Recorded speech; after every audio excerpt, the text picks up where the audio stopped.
Welcome back to RPG Archive. We got a hell of a show today, but first introduce my guest, JD. Hello, fellow. What Let channel? me introduce my guest. Spin. Hello. Can you tell us about your channel?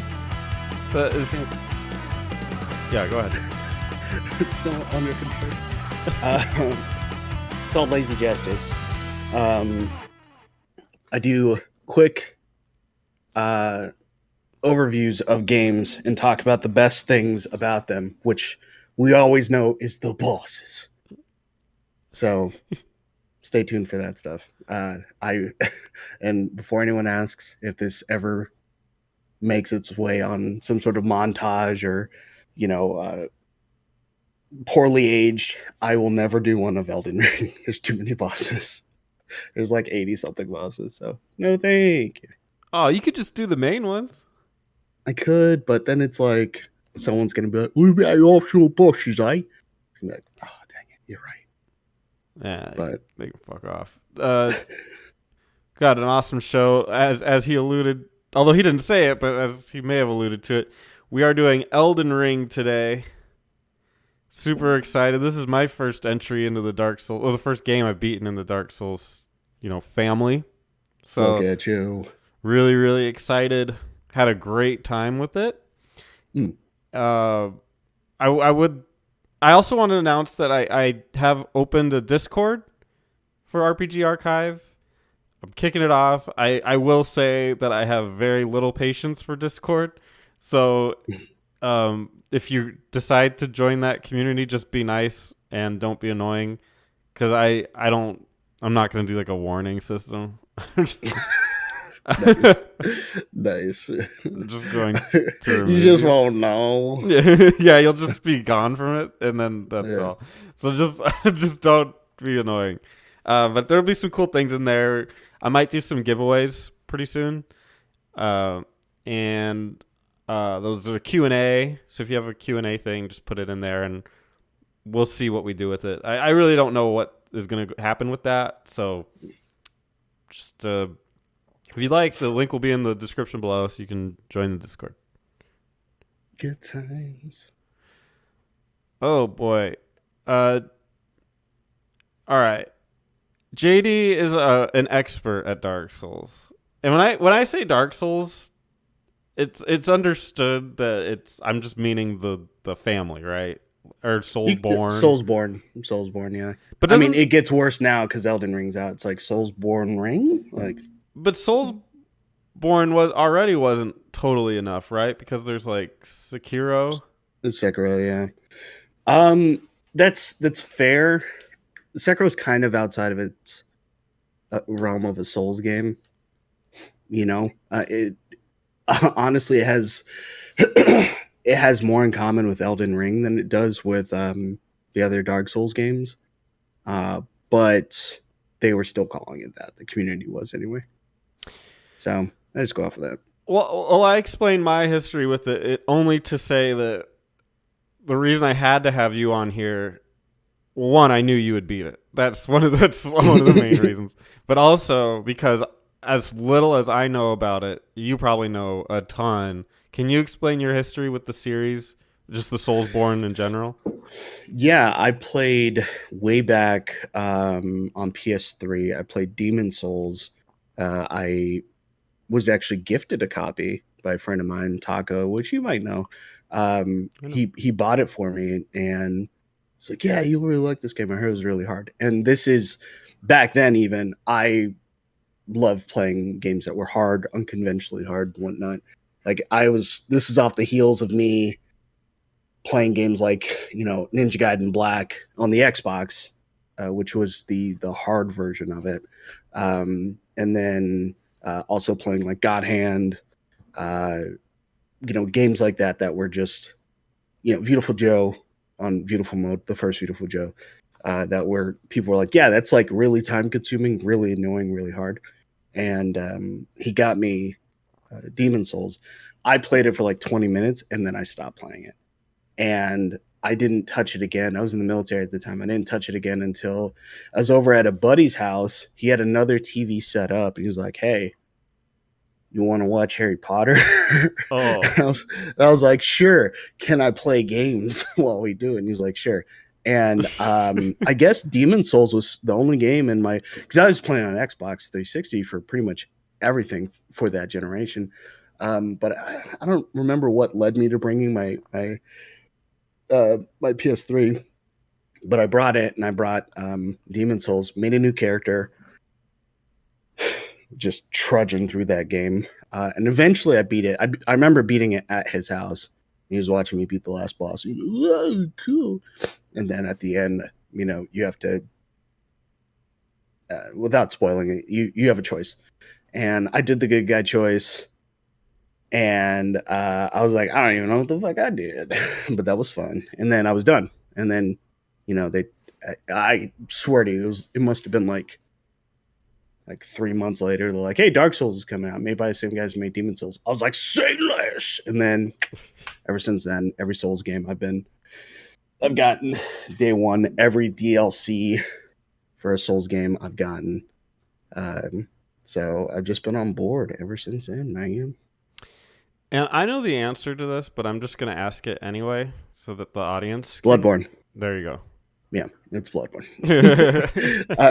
Even though I have played Elden Ring, I haven't played Elden Ring more than I played Bloodborne. But Elden Ring does have more content than Bloodborne.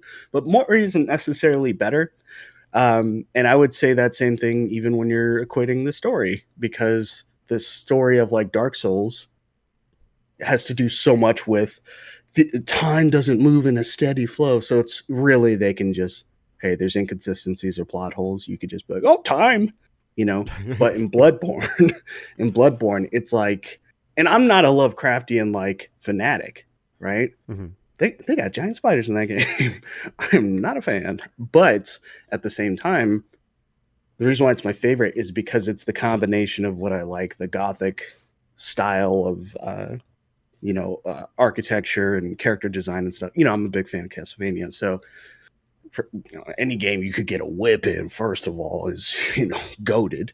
But then the other thing too is just like those characters are so sleek and cool when you have transformation weapons.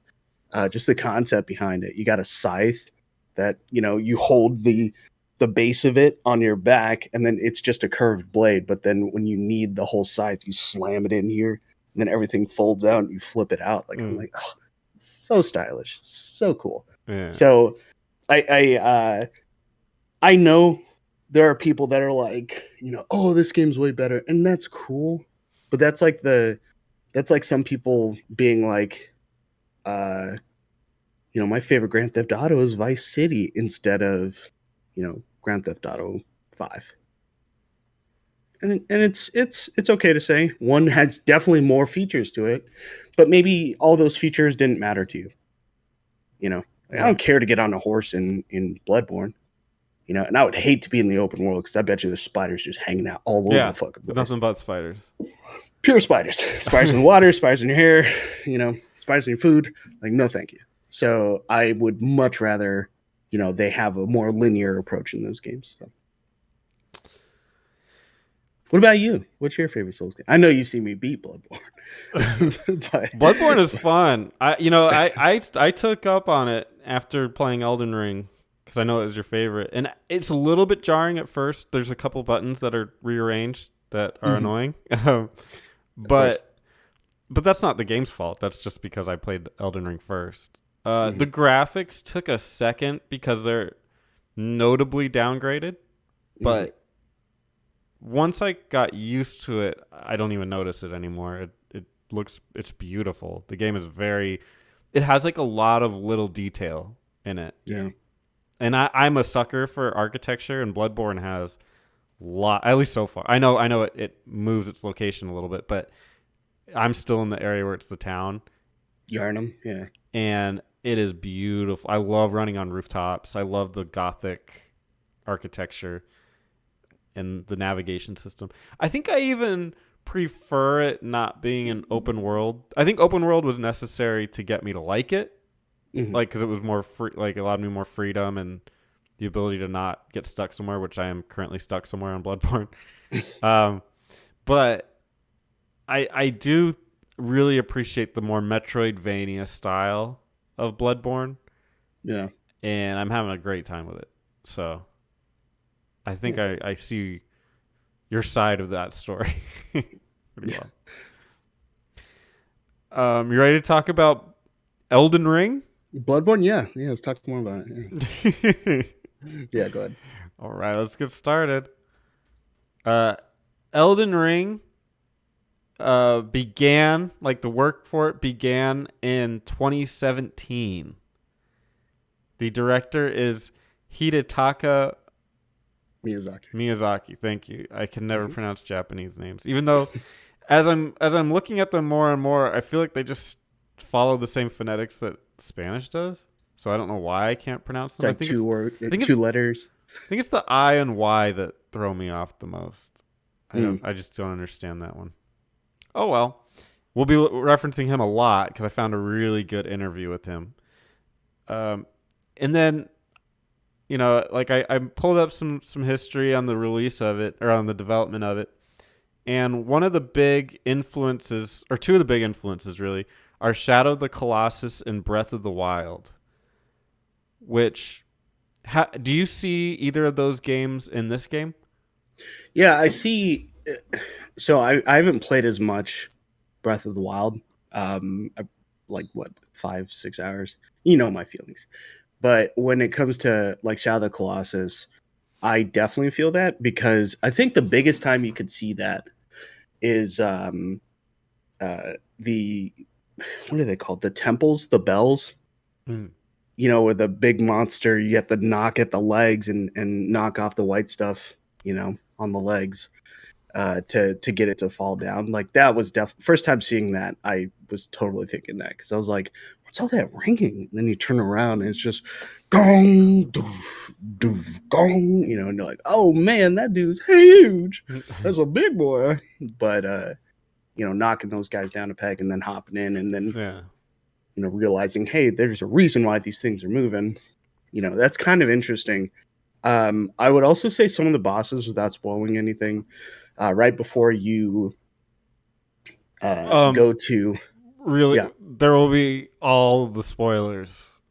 okay. in Um, this the fire giant is a yeah. good example of fighting someone that feels like it's a Shadow Colossus boss because you're pretty much you can in open world you could fight unless you're in the catacombs, um, or restricted areas, or if you're in multiplayer, you can get on your horse and fight just about any boss, right? So like the dragons, it's kind of important. I've never fought a dragon off of a horse uh, on any of my playthroughs, but Mhm. because I like that mobility, you could jump the tail whip, you could back up if you twist their head around. Jump the That whip. jump the whip, yeah, bop it, jump the whip. But then there's also the fire giant. There's also the tree sentinels. First time that I mean the guy on the horse. First time you see people like that, like these are imposing people. So I definitely get the vibe of a Shadow Colossus, where it's all about the gravitas of the opponent that you're fighting. And some of these enemies are just big and not bosses. So it could just be you could be headed to the beach and you get the octopus guy that has the the beak coming out of it. It's just strange development of a I monster. see a lot of Shadow of the Colossus. Like Shadow, it seems to me that it would be like before. So obviously, in Shadow of the Colossus, there was at some point a like big calamity or something happened that essentially removed humanity from the world, Yeah. right? And Elden Ring almost feels like it's right before that calamity, or maybe like right after, Yeah. where there's The still like shattering. Yeah. there's still people there, but they're not. It's not as populated as maybe it Hmm. once was. Yeah, and so I definitely feel it because it has a very somber, empty world, despite little pockets of life. Um, And that's kind of how I viewed it. And it did make me think of Shadow of the Colossus a lot, especially also the music was very toned down, kind of like Shadow of the Mhm. Colossus, and only picked up when there's a big fight happening. But yeah, when you're just walking around the world, it's just like, that's it, like, right? Isn't that's basically the soundtrack for moving around that world? And Yeah, that's yeah, fair. and then anytime it picks up later. Breath of the Wild, um, I suppose I see, and I guess I see that in. So you know how you have the sites of graces that sort of guide you in a general sense of where to go. Yeah. Maybe I see that as a Zelda thing where they had the little mini temples that you could do, and then you had to Mhm. find those temples because they weren't immediately hidden or visible. And so you'd go over the hill, and then there'd be a temple underneath that you didn't notice, and maybe little things like that reminded me of Zelda, where it doesn't tell you where to go, but it tells you where to go. So Yeah, it's more guidelines and rules kind of thing. Like you get that with like the catacombs. I forget the name of the guy. He has a hammer named after him, but any of the statues that you go to where it's like that old guy hunched over, if you click on yes, them, they give you the blue thing. They're guiding you to catacombs. Like, hey, there's a catacomb over there. Um, that took me so long to figure out what the hell that was. like, what do you want, old man? Yeah. But yeah, like those things for sure. They're trying to direct you into a certain area, and they're like, hey, go down here. There's stuff here. And I think I agree with you on that. Like it's like the temple sort of vibe. But you know, Bloodborne was kind of doing that. They just had it as a it's more reminiscent of like dot hack where it's like it was keywords that get you in a certain you had to go to town. It was called the Chalice Dungeon. You had to go to town. You had to have the keywords, which you get by playing the game, and then certain keywords get you certain things, Hmm. and then you get into a Chalice Dungeon. Kind of feel like if you copied and pasted Bloodborne into Elden Ring, the equivalent would be, hey, these things are just in the world, and you have to go and find them instead. And I think that's good. I could see how that's a sort of Breath of the Wild inspiration.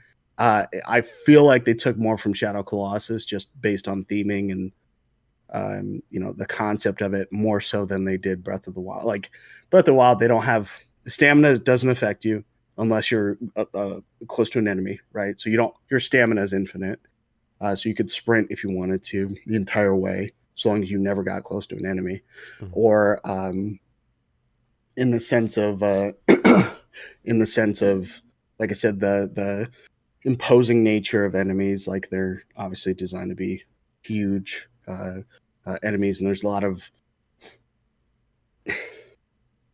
like I wouldn't call it depressing imagery, but like you said, it's more of like you definitely feel like there's a sense of loneliness or isolation. Um, like until you meet certain NPCs, like until you meet Ronnie, or until you're back at the round table, like you feel like you're doing it by everything by yourself. Killing these 83 bosses by myself.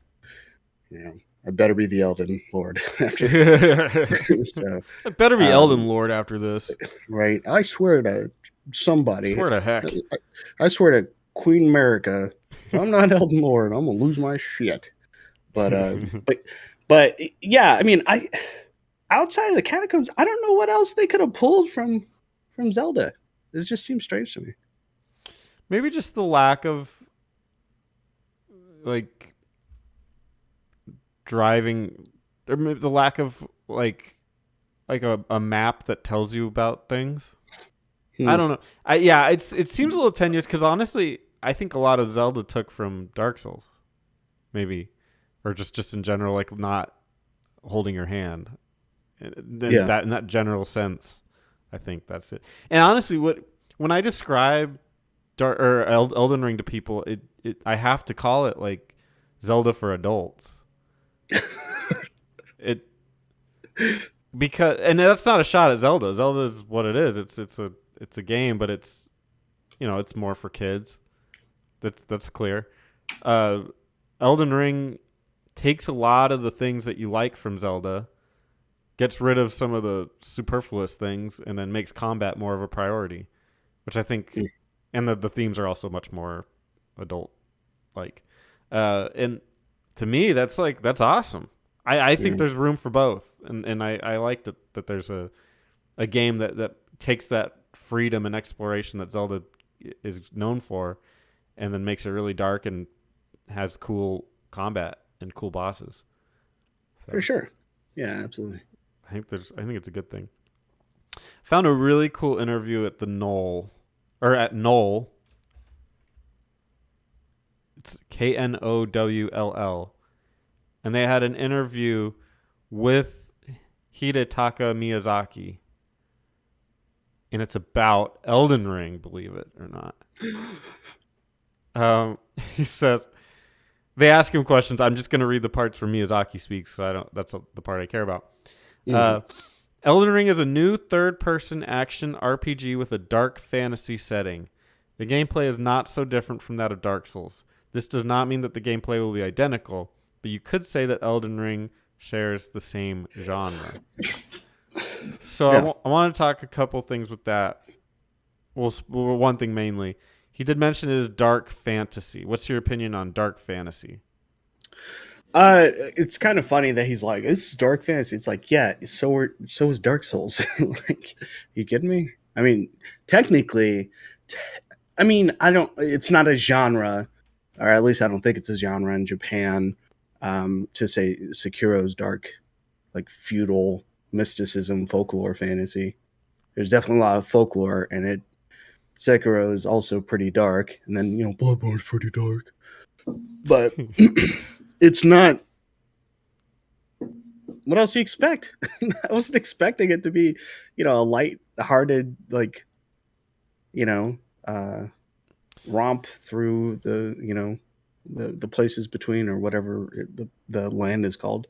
I expected it to be a dark fantasy. So when he's saying that, it's like, oh, Dark Souls. For those that need a definition, it's a subgenre of fantasy, literary, artistic, and cinematic works that incorporate disturbing and frightening themes of fantasy. It often combines fantasy with elements of horror, or has a gloomy, dark tone, or a sense of horror and dread. Okay, so Bloodborne is more of a dark fantasy than this game. Bloodborne is the darkest fantasy. The darkest time. Maybe in video games that I've ever seen. Yeah. There are no good endings in that game. There's nothing good that happens. But yeah, I mean, sure, right? There's a lot of. It's more. I know I'm jumping ahead a little bit here, but it's more like. I just lost what I was going to say. Damn it. Oh, it's more like George R. R. Martin put more of his influence in this kind of stuff, because like with the stories and those things, it's sort of like a Game of Thronesy vibe with when you start talking about relationships on the characters and sort of the lore and what people's motivations are. Mm-hmm. I'd probably say that's the only real difference between the stories of this and like the other Souls games. There's more of an emphasis on these people are royalty. These people have certain families. There's a hierarchy, kind of a thing.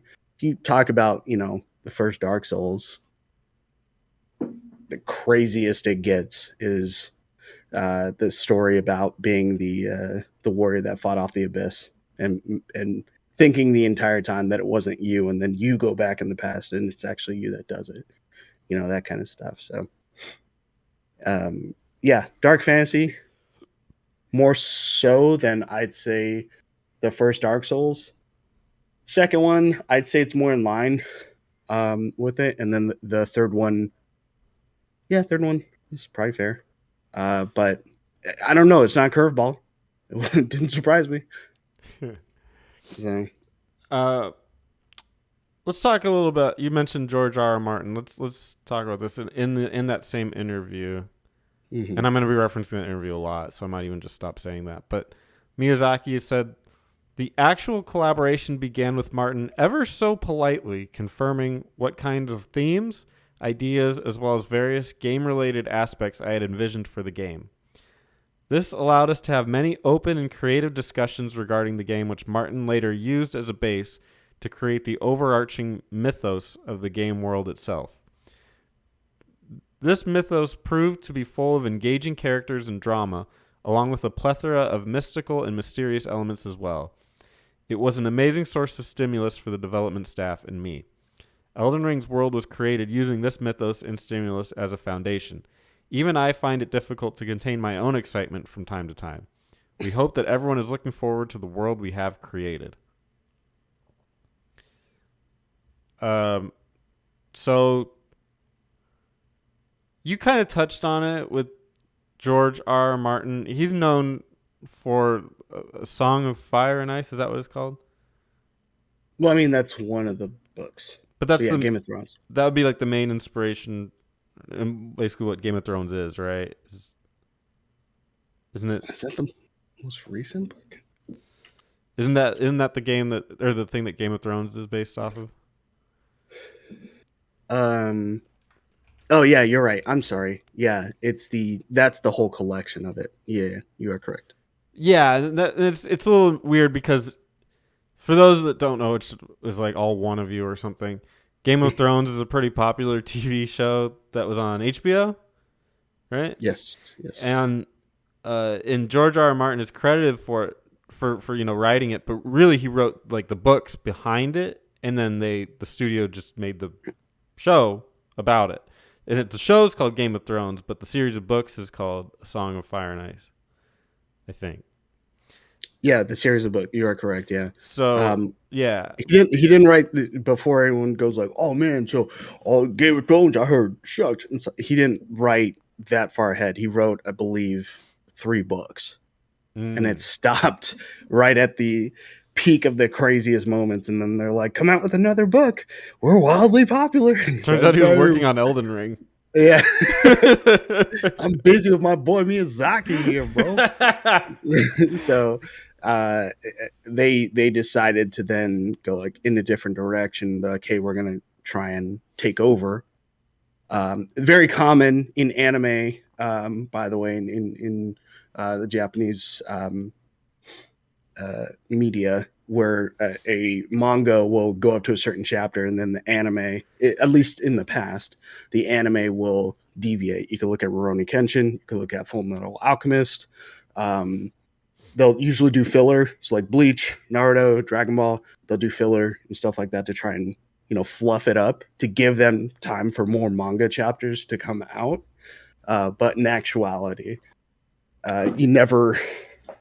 they should have learned from the Japanese. You never go ahead of the source material in that sense, because then it could dilute the product, and diluted it was. But anyway, that's were you a fan of Game of Thrones? I was. I actually watched. Well, I mean, I tried to watch the last episode with Eric. I was living with Eric at the time, so I was like, "Oh man, let's watch the last episode together." I took a nap. He didn't wake me up. And the last episode aired. It was him and his dad watching it. I was like, "Why didn't you wake me up?" "Oh, sorry, bro. I knocked." Should have knocked harder. So, anyway, I was a fan. Yeah. It's actually really good, and you definitely see up to the point when the books are no longer being. I was gonna ask, so what is that turning point? I believe it's the Red Wedding. So this guy doesn't watch Game of Thrones. Yeah, I don't want to spoil it. I don't want to spoil the Game of Thrones. But I'm just saying, like, where in the series, like, is that like the 5th season or what? So Red Wedding is, I believe, at the end of the 3rd season. Yeah, the end of the 3rd season. Really? Man, yeah. I thought it was more along with it for a lot longer. No, I mean, it didn't really go off its hinges until much later, because they had still a good structure. A lot of the characters that were introduced or created were very were grounded. They had their motivations. It was just more about how do we continue to unfurl it, and I'd say it was good, even up to I think season 5. The only complaints I ever hear from the final season. That's Well, I mean, usually it was starting to fall off. The wheels were starting to fall off before that season. okay. But yeah, yeah, it was definitely a situation where it's like, "Arr." And I was actually wrong. So he's done 5 books. Books 6 and 7 have not come out yet, but uh, yeah, his most recent book was the first book to be published during the 8th season run of the Game of Thrones adaptation. So, eh. But anyway, not his fault. Um, he just takes his time. Yeah. That's all you could say. I I hate to be the guy, but But I just don't. I've tried to watch that show. I don't like politics, and I mm, don't like. I just don't like a lot of that. It's also very dirty to me. Game of Thrones. Like filthy. literally the first episode, I think I saw like a lot of naked people, Mm-hmm. and one of them was like a midget. I don't know if he was naked, but he was. It was He just. was. He is not. It's a. I saw like a kid get pushed out of a window. It was just very strange. I can't keep up with all the names too, so I don't hate it or anything. It's not for me. So I'll put that out into the world that that's my opinion. I'm sure he's a very talented writer, and Mhm. I don't want to take anything away from him. So I would say maybe just try and get the books then to listen to those instead. maybe that's the way to go. Yeah.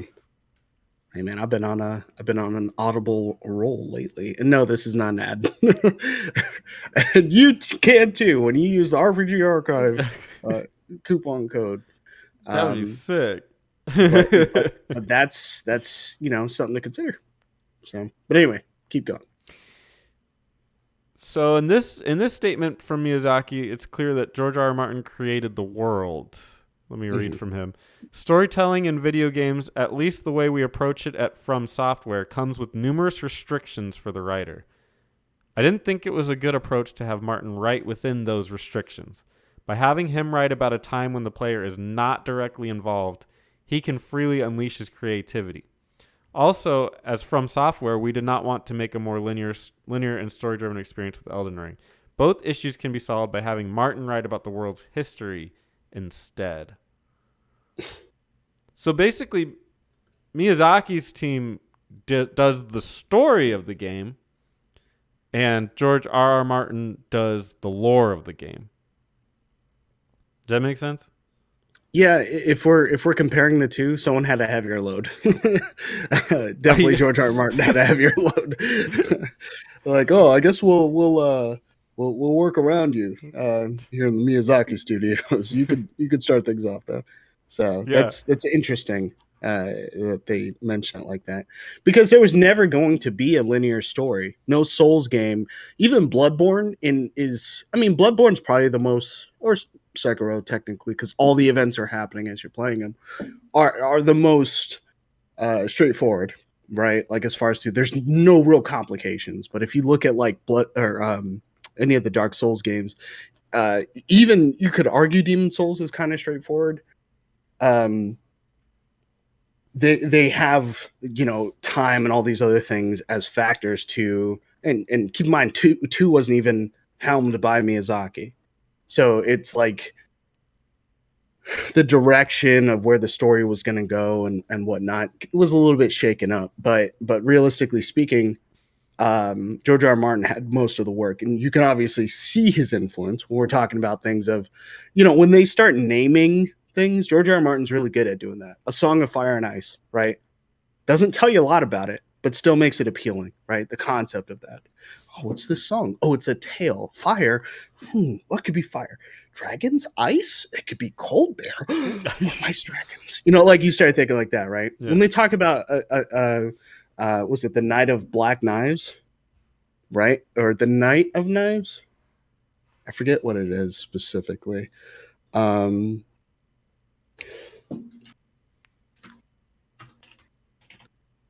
Yeah, the Night of Black Knives. It is. And you immediately go, the Night of Black Knives. Like, these nights must have been darker than the night. Oh, nefarious. What could have been happening? Like, you could tell he's putting these events in, and that's a catalytic, I guess, if that's a word, event that takes place in the lore, happens before the shattering. That has to do with certain characters that you interact with and stuff like that. Like, you can tell he's putting that like fluff, that flavor into it. Not fluff. Fluff implies bad. He's putting that flavor, spicing up with some Cajun, trying to make that stuff, pop. And it definitely comes out. So yeah, if Miyazaki wrote the whole thing, or his team wrote the whole thing, you would not hear about things like that. There wouldn't even, I don't think there would even be a class sort of system, a hierarchy of sorts, outside of there's this one big ruler, bunch of little guys, In comparison, when we're looking at Elden Ring, we've got all these different families, and they try and do their best to make it easy for us to understand, because the parents will, like, their names will be indebted into the kids. So it makes it a little easier for you to follow along. Oh, that's that person's kid, because the suffix of, or the prefix of this person's name goes down to their child or whatever. So yeah, definitely Game of Thronesy in that sense. What's your opinion on lore versus story? So story being your character and the events that happen around him and the action, really, versus lore, which is everything that happened before that brought you to this point. In the sense of if it's important to a game, or to you, which one? Yeah, to you, which. So story is really irrelevant in the game, right? At the end of the day, I'll say it again. Say you it can play Mario. Say it one more time for those guys that are in the back that can't hear it as well. I think there's a faster way to say that. Yes, one more time for the people in the back. Yes, story is irrelevant in a game at the end of the day. You can play Mario. Mario doesn't have a story. Mario has a narrative, which is just you have to save the princess, right? It's not like after Mario stomped on that third Goomba, he's beginning to regret his decisions because he knew the Goombas were good people. Like, no, he looked at his ass at the. He's going for he's going for the high Goomba. score. Yeah. So really, at the end of the day, if we're being honest, lore can accentuate a narrative and sometimes be better for the player as a motivation than a story can. Like, in that same sense, I'm playing through Mass Effect again. What's my goal? Stop the Reapers, right? Spoiler alert, he does. Or, yeah. I don't know. Well, depends on the ending. Yeah. Yeah, so the objective is to stop the Reapers, right? The lore, the setup, the stuff that happens before the character, so the Reapers have been around for eons, right? They've been destroying and recreating the world, or letting the worlds recreate of their own accord. They're Thanos, essentially. They're here to bring balance, So with that regard, that might be, I'm not saying in that particular case, but that could be more interesting than, the story of Mass Effect in and of itself to you. Maybe that particular, like, I don't like Mass Effect 1. Playing it again, I still don't like Mass Effect 1. Oh. Mass Effect 2 is great because the story, in addition to the lore, the motivations of the characters, all that stuff together, makes it enjoyable. And doesn't play like shit. Yeah, that too. That helps. That helps. But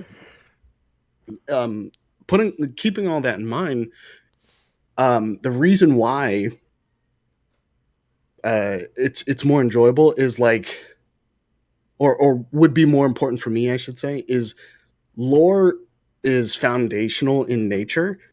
And yeah, if I had a cool world, I didn't really have the craziest story, but I had a cool world coming into something. Yeah, I think that's enough to motivate anybody to play.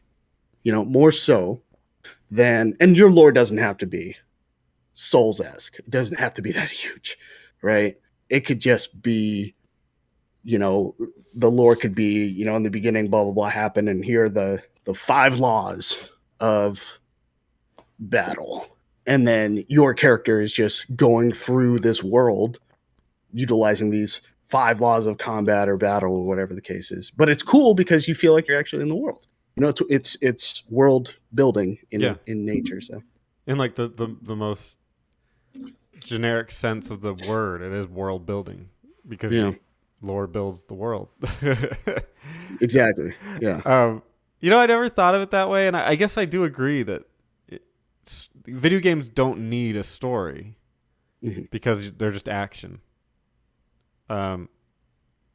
They can have one, and there's great examples of stories in games, but it, in the end, really what a game needs to be is to be able to make you have fun, running and gunning and slashing through the game, right?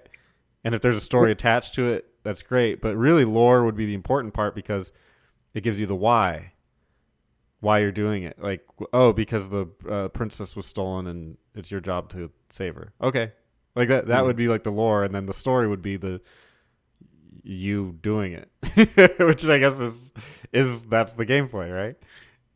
Yeah, and really, I'd say it boils down to this. And for anyone who's listening to the video and whatnot, and they're just like, oh, I disagree.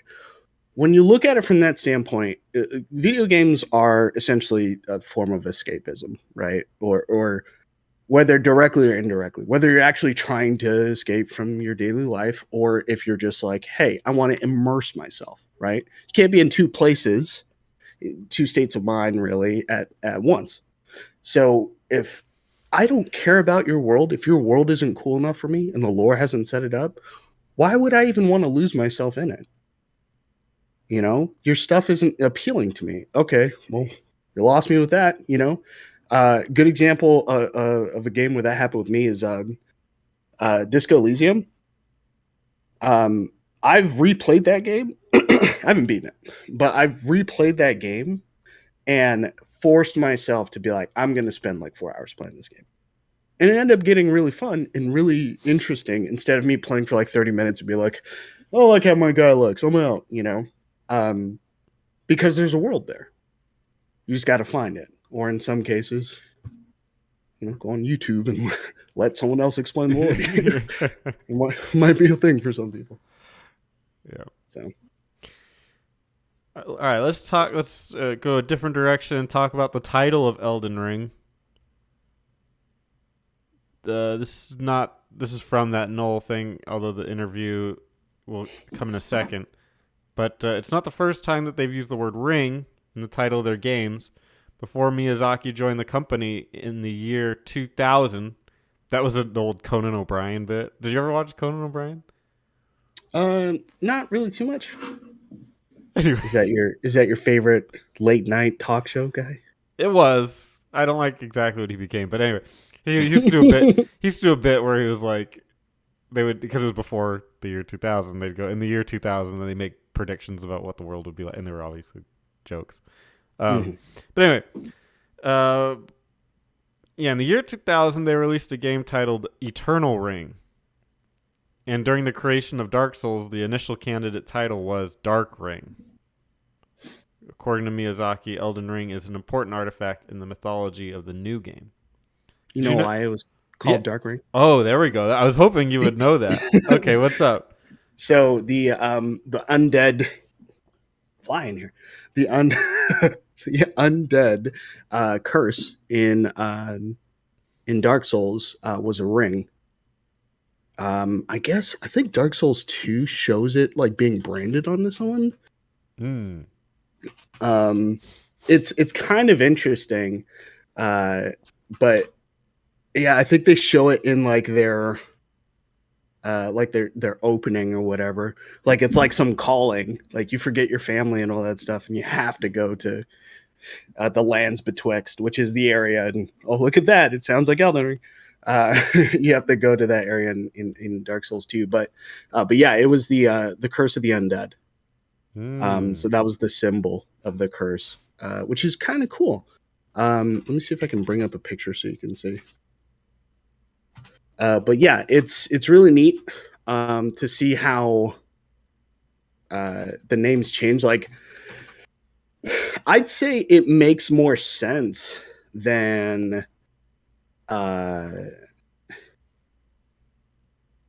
it makes more sense than the concept of the dark soul.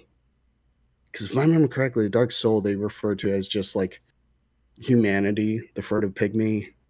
I might be wrong. It's been a while. But yeah, it's crazy to hear that stuff. But yeah, the name changed because it makes less sense in my opinion. But whatever.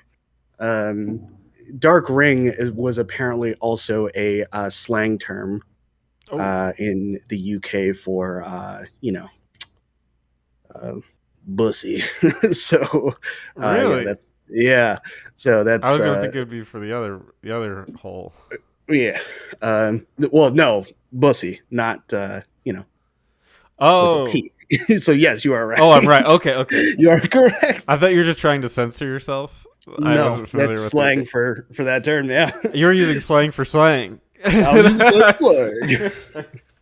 Right, this melanin's got to work itself off. You know what I mean? I'm just This this lack like of melanin. I'm just like this old white guy that's like, huh? Bussy? Say what? Say what is that? Oh man. But yeah, it's kind of interesting. It's for the best, really. You can't have your voice talent also be from the UK, Yeah. entirely from the UK, Just and be cracking like, up. all right, call it the Dark Ring, but don't laugh. Yeah. It's not gonna work. Well, Miyazaki says Elden Ring is the name granted to a mysterious concept that identifies the world itself. As the trailer at the conference implied, this Elden Ring has been shattered. The meaning and significance will be one of the most significant themes of the game. Isn't it weird that like we can't escape Lord of the Rings? Like they just people are. Why are people so interested with rings? Just because it means like royalty, or it just has so much. What? Why Well, are in people? both cases, they're not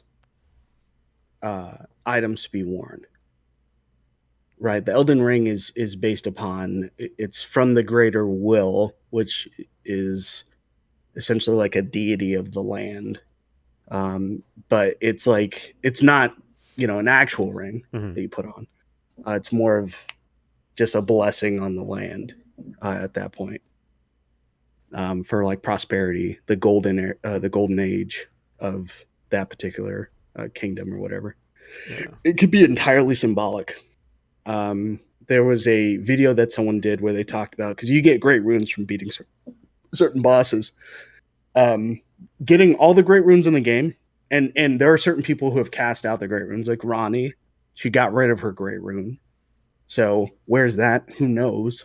But the theory was initially beforehand, if you get all the great runes, it should replicate the Elden Ring.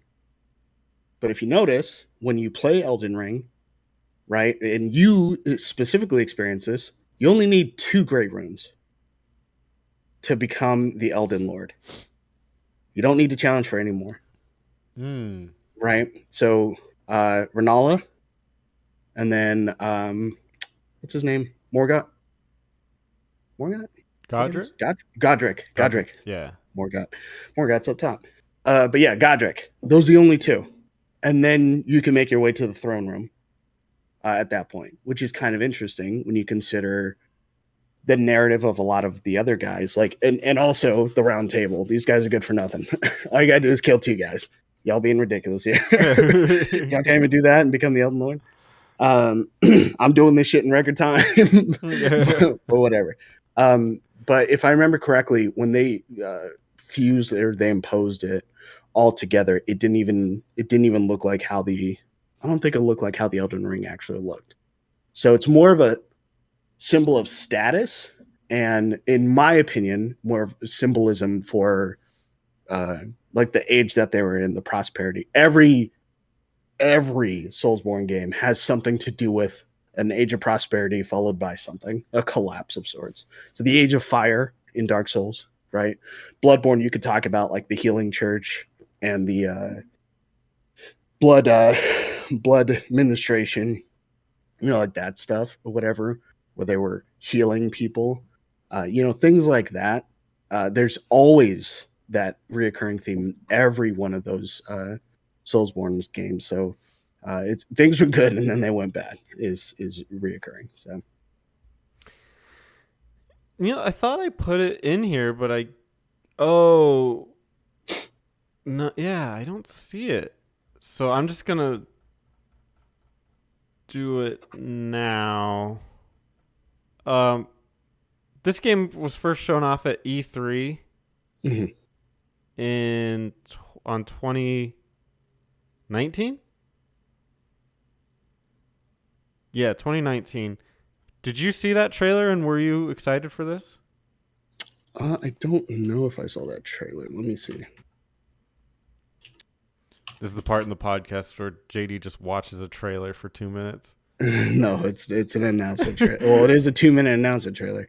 But yeah, it's just an announcement. Yeah, I did see this. But the thing is like what's notorious, and you'll really see it often, is when there's a FromSoft game and they do like a CG trailer, all of it, it's almost like who cares? Don't even watch it, because it's going to tell you is the theme.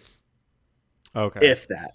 It's because if you, and after we get done knowing what you know about the story, watch that trailer, they're going to show the fight between Radon and Millennia, a fight that you don't even get to see, but leads to Kalid's sort of destruction, right? Why it's all red and stuff and covered by the scarlet rot that Millennia had in her body.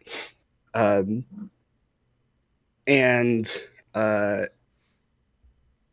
Radon sort of waiting there, and then you see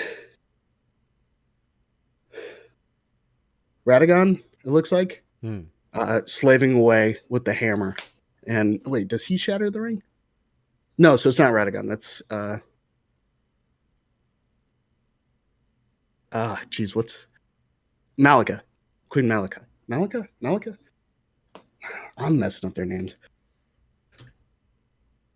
Marika, jeez, Queen Marika, seeing the Elden Ring shatter. So it's like, or at least I'm pretty sure it's her. So, it's things like that. You're not going to know what's happening at that point. So yes, I did see that trailer, and no, had no fucking clue what happened. It's the same thing when after Bloodborne came out, they were teasing Sekiro. Everyone thought it was Bloodborne because Sekiro's arm is pretty much using the same technology of like Bloodborne, the transformation stuff. Mm-hmm. Everyone thought it was Bloodborne too. Nope. People also thought it was Tenchu. So there was that. Oh. Which, hey, I'm here for. I'm all about stealth games. Well, let's move on to the release. The game would release on February 25th, 2022. A little earlier this year. That was a couple months ago. It came out for PC, PlayStation consoles, and Xbox consoles. It received universal acclaim, according to review aggregator Metacritic. So Metacritic, its PC score was 95 out of 100, and PS5 and Xbox were 96 out of 100. I'm assuming that 1 point was for technical issues. Probably. Yeah. Sales-wise, Jesus, Elden Ring, and this might have even changed from time of this posting, but it had sold 12 million copies worldwide after 17 days of release, with 1 million in Japan alone. This makes it one of the fastest selling open world games of all time, outpacing GTA 5, Skyrim, The Witcher 3, and Breath of the Wild. With a launch sales pace comparable to GTA 5, Red Dead Redemption 2, and Cyberpunk 2077. It has outpaced other previous major launches, including The Division, Diablo 3, Borderlands, God of War, GTA Trilogy, and Resident Evil 7.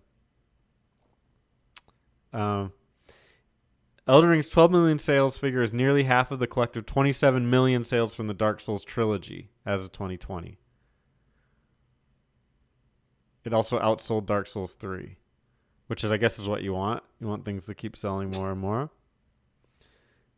The PC version of Elden Ring drew 734,000 concurrent players on Steam within minutes of its launch. Let's see what people had to say about this game. The Guardian praised the sense of exploration. Destructoid felt the story was better told than other Souls games. Ars Technica criticized the map, but enjoyed the game's horse riding mechanics. Of all the things. You can't get on a horse in the last boss, so I don't know why you're praising that shit. But okay. Eurogamer praised the world design, but criticized the lack of accessibility features around mechanics such as combat and menu navigation. Okay. Let's stop there real quick. Okay. Because I have an axe to grind with that. When people talk about accessibility should be something specifically tied to as a relation to a disability, right? You are colorblind, so there's a colorblind option, right? There are games that are considerate for that. And as much as I crap on it, Last of Us 2 is probably the best example of accessibility in a game, of making things easier so the experience can be enjoyed by everybody. If their argument is to say accessibility in the sense of I am missing an index finger and I'd like to be able to remap my buttons, I completely agree. But if it's accessibility in the sense of this boss is really hard, I'm having a hard time beating him, this is one, you're using accessibility wrong. But two, this is probably the lowest barrier to entry out of any of the Soulsborne games. In addition to Ashes, right? You have an open world that doesn't restrict you down one particular path. Boss is too hard, come back later. Do something else. The game is actually paced well enough to where you can go to different areas and do different things, and then come back later. And like the Tree Sentinel, for instance, that's the first guy straight out the gate, guy on horseback. I didn't fight him until after I beat Godric. Same. Then I went back and I fought him. Same. Yeah, so it's like you don't have to follow that path. Like, I can understand if you're playing like Bloodborne or something. Hey, Cleric Beast, he's there. Well, no, Cleric Beast isn't a good example. You don't even have to fight Cleric Beast. Father Gascoigne, he's there. You have to fight him. And let's just say you don't have the music box, so you can't use that. You know, which is also another thing that makes the fight a little bit easier. But let's say you don't have the music box and you've got to deal with what's in front of you. Okay, then you just got to keep banging your head at that wall until you get through it. In Elden Ring, don't bang your head on the wall. If you did it and it didn't work, go a different direction. The map is huge. There's plenty of places you can go. You don't even have to fight Godric to get to the second part, or the other parts of the map. You just go around the right side of the castle, and then you can avoid Godric entirely. You don't even have to fight him, right? There's speedruns of the game where people will warp to the bestial sanctuary, and then you just run a little bit, and there's a dragon there. You just hit him a bunch of times with bleed, and right before he dies, you use grace. Use one of the crow's feet. Oh. Huh? Yeah, no, there's a grace spot behind him. Yeah, but you kill him with bleed, because bleed is like Demi in Final Fantasy. It's a portion of your health. No matter what, it always scales to the portion of your health. Mm-hmm. And then right before he dies, you use one of the crow's feet that gives you more souls. Or more, souls. And then from there, you can level up, I think, 40 times just off of that fight alone, as an example. But did you know that if you can rush, after you kill him, you can rush back to the site of grace, and it gives you the soul, or the whatever for it, the experience, but it also, the boss doesn't die. Oh, I didn't know that. Yeah. There you go. You can farm it like infinitely. Obviously it tapers off because it's not going to give you that much later, but yeah, you could use that crow's thing and just immediately get like almost like late game stats. Yeah, there's an area in the game that you can warp to fight Moog. who's one of, is he an Imperial? I don't know. You can find Moog. He's a Fellowman, I think. But whatever. And if you go in the opposite direction, there's a site of grace right there, and there's an area that you can farm the crows guys. You just shoot him. He's gonna go, "Ah!" And then he runs toward you, and he falls in the pit. Yep, I did Yeah, that too. I'm and then ashamed to say. if you have the colossal weapon, I forgot what it's called, the great sword that I think Radon took inspiration from. Um, the gravity greatsword. You just suck up all those guys, you hit them once, and then that's like another 50 souls. Like, it's so easy to to contour your experience. Like, don't make that game harder. People beating the game at soul level 1, people beating the game without getting touched, people or taking damage of any kind. There are people that have beaten the game pure sorcery builds before all the changes to the sorcery spells. There's plenty of ways to play the game. So if they're talking about like, hey, I have a hard time beating this guy, well, there's a million ways to beat every boss in the game. They actually encourage you to get creative. So don't say for a second like, oh man, it's just we're having a one-on-one battle. But if they're talking about from the accessibility standpoint, go nuts. Sure, they don't have enough accessibility options. I'll agree. I disagree, and we've talked about this off camera, but I don't believe that they have to have accessibility stuff. I think it's kind of you to do it, but I don't think there's just some people that can't play it if they can't play it, and that's unfortunate. But I think if you try too hard to make games accessible, you're gonna dumb down your product, and I don't think every game needs to do that. So, well, again, if we're talking accessibility for the sake of difficulty, that's not accessibility. We're talking accessibility from the sake of an actual disability. That's accessibility.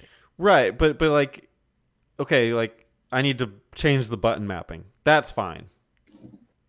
What about somebody that doesn't have fingers? How are they going to play it? Well, they can't play. Look, they just can't play. It sucks for you, dude. Watch a let's play with your feet or something. I don't know, but that's messed up. But that's like at a certain point you can't make it. I think accessibility has to be cut off, and God bless some people for making their games playable to literally everybody. But I just don't think every game needs to do that. So let's see. Polygon liked how the game gave players more options to fight enemies, but still kept the sense of challenge intact. That's oddly well worded from Polygon. It's kind of perfect. The way that perfectly sums up this game. IGN praised the lack of objective markers, but felt the game should have some sort of quest log or journal. You can't praise and then condemn it. Yeah, it doesn't make. It's very strange. It's so bizarre. While enjoying the open world, Game Informer highlighted the level design of the dungeons, and PC Games N felt the UI improvements made the game vastly more accessible. I don't get that. You mean because the UI disappears? Like, the UI hasn't changed at all.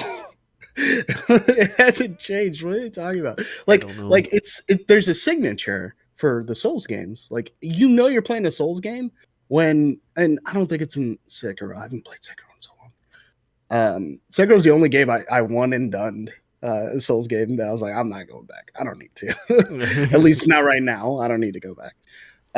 But you have the 4 portraits of your 4 things. You've got your sword, shield, probably your magic attack or your whatever, and then your item. Right? That's your signature. That hasn't changed. It's been in every Souls game. Right? Your souls are in your right-hand corner. That hasn't changed. Boss's health is at the bottom. That hasn't changed. Your health is at the top. Stamina, focus points. Hasn't changed. I'm curious what they mean by that, because that sounds like some bullshit. They just had to fill a slot and say something. UI UI is comfortable? good. I like it. Yeah. Sure, whatever you say, PC gamer. Before we get into the game itself, I do want to note I didn't put this anywhere on here, but there was some drama with a couple developers. I believe it was Ubisoft and oddly enough Guerrilla Games, which they had an opinion where they weren't fans of how Elden Ring handled its open world UI, I guess it would be. Can you elaborate on that, JD? Yeah, they got slayed on the internet for this one. It was not a good look. So, all right, and I'm going off of another website, clutchpoints.com, which is talking about this.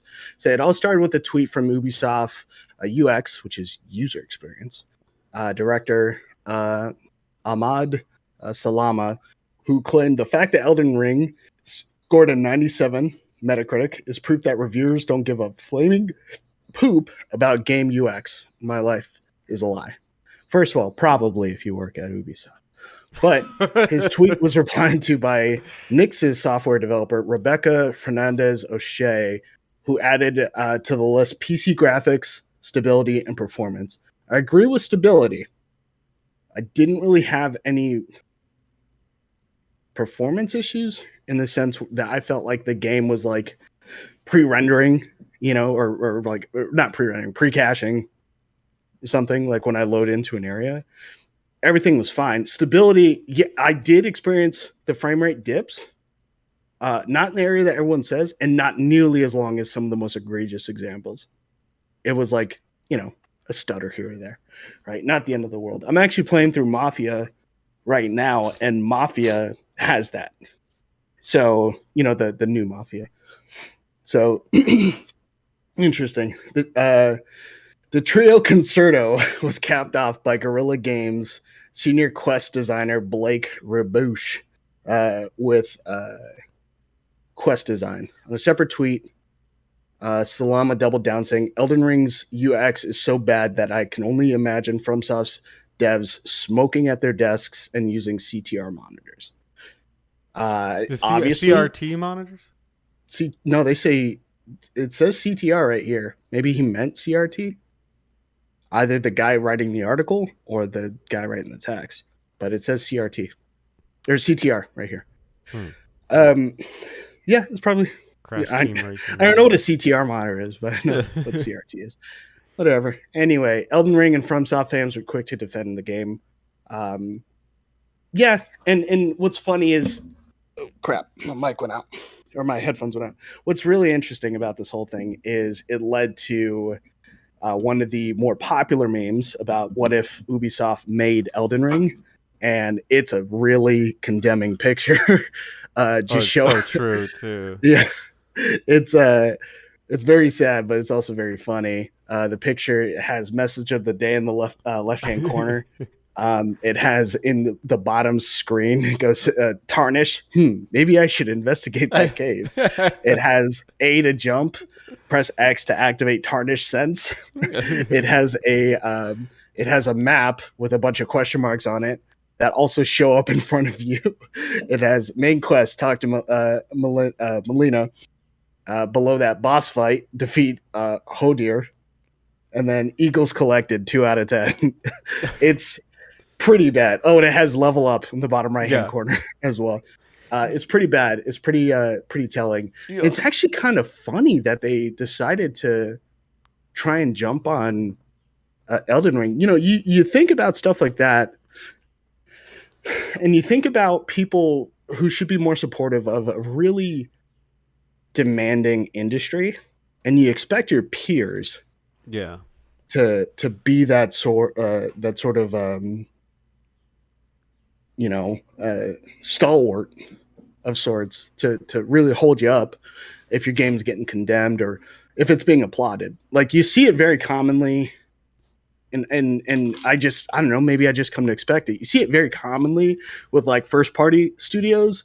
So like Santa Monica wants to congratulate 343 on, or not 343, 343 on the launch of Halo Infinite, right? Like And they're just throwing it out there because like, hey, we're proud. You know, we know it takes a lot of work to well, develop this. like We're proud of you. Phil Spencer pretty famously praises like tons of games that aren't his. Exactly.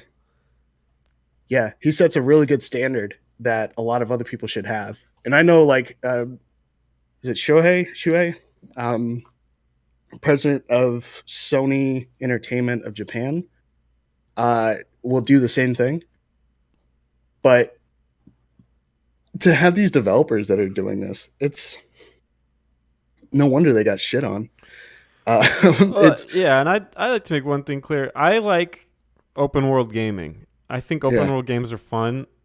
I like some from Ubisoft. I really like Horizon Forbidden West. I think that's a phenomenal game. So I don't have anything against those games that they make. And I think it's funny to see like the tarnished sense and like the that meme is very funny that shows like what an Ubisoft version of Elden Ring would look like. But I'm also not opposed to that. I think Witcher 3 is one of my favorite games. And it does look like that. The map has a bunch of question marks on it, and it gives you those hints, and it gives you, things to do and your quests and everything. I'm not opposed to any of that. And I played games for a long time that are like that. So I think there's room for both. But when when a game sells 12 million units and your game didn't, and you're telling them what they did wrong, it's like a really bad look. yeah. It's pretty embarrassing, and it makes you look like you don't know what you're doing. And I don't think that's the case. I think they're smart people, and I think they know they know how to make their game, and that's wonderful. But to make a blanket statement like that, and when the game, I like what you said that the fans of the game responded to it, and it's like game developer says something, and then people who actually like games say a different thing. It's like really embarrassing. Yeah. Yeah, yeah. There's an article there's on a forum. Someone goes, Ubisoft attacks From Software for lack of creativity. Then go name new DLC for Assassin's Creed Ragnarok. Well, yeah, that's fair. That's it's not really a good look. But you know, unless they do day drinking at Ubisoft, you know, you don't really have an excuse. You Yeah. said something. You sent a message out onto the ether for a game that is objectively doing better than any of your IPs. And if you notice, when we were reading off, or when you were reading off, the list of games that it was on par with or on track to beat or outpaced, there was not a single Ubisoft game. Yeah, because they never hit that. Because they haven't hit that. Or if they did hit it, it was surpassed fairly easily. You know, mainstay games or games that everyone knows, like your Skyrims or your Grand Theft Autos or your Witchers. Yeah, those are solid games because it took a lot of time for them to develop, and also there's a lot of staying power. There's a lot of things that keep those people coming back into those worlds and creating that sort of word of mouth vibe. On Twitter, 3 instances, and I know you guys don't really care too much about wrestling. Tony Schiavone was like, "What's this Elden Ring game about?" Yeah. That's telling me something, first of all, right? He's an old Schiavone's, man. yeah, he's an old man who likes sports and is like, you know, what's up with Elden Ring? So that's a big deal. Same thing for Miro, but Miro's the gamer, but he's like, oh, what's Elden Ring about? And then Ruckus, the guy that does all the music for AEW, was also like, where can I get Elden Ring? Well, So my girlfriend has seen memes about Elden Ring. I was like, what is yeah, this? Like, it's and permeated culture. exactly. And that's kind of the thing that's like really, really interesting is like you can literally see how it's affecting people's daily lives, how it's coming in and becoming this sort of like, I thought it was just me when I was playing through that game and I was like, can't put it down. And then you ask other people and then they're like, oh bro, I couldn't stop. Like there are people, my brother has not beaten this game yet because he's still riding the high. You know, it. But yeah, Ubisoft, yeah, Gorilla, go off, be fucking petty. That's really all it is. Be petty. That's what it looks like. So So yeah, I don't know. Dumb idea by dumb people. You say they're smart. I think that's the dumbest thing you could do. No, it's a Talk shit dumb about move something. for sure. They're. God I damn. think I have nothing but respect for people that make games. This is the stuff that I love, and I'm glad that they do it. But Jesus, that's just such a bonehead move. I don't know Jesus. why they did that. All right, you ready to talk about the game? To the best of what I know. We're an hour and 15 into it. Now's as good a time as any to start talking about the game. Whoa.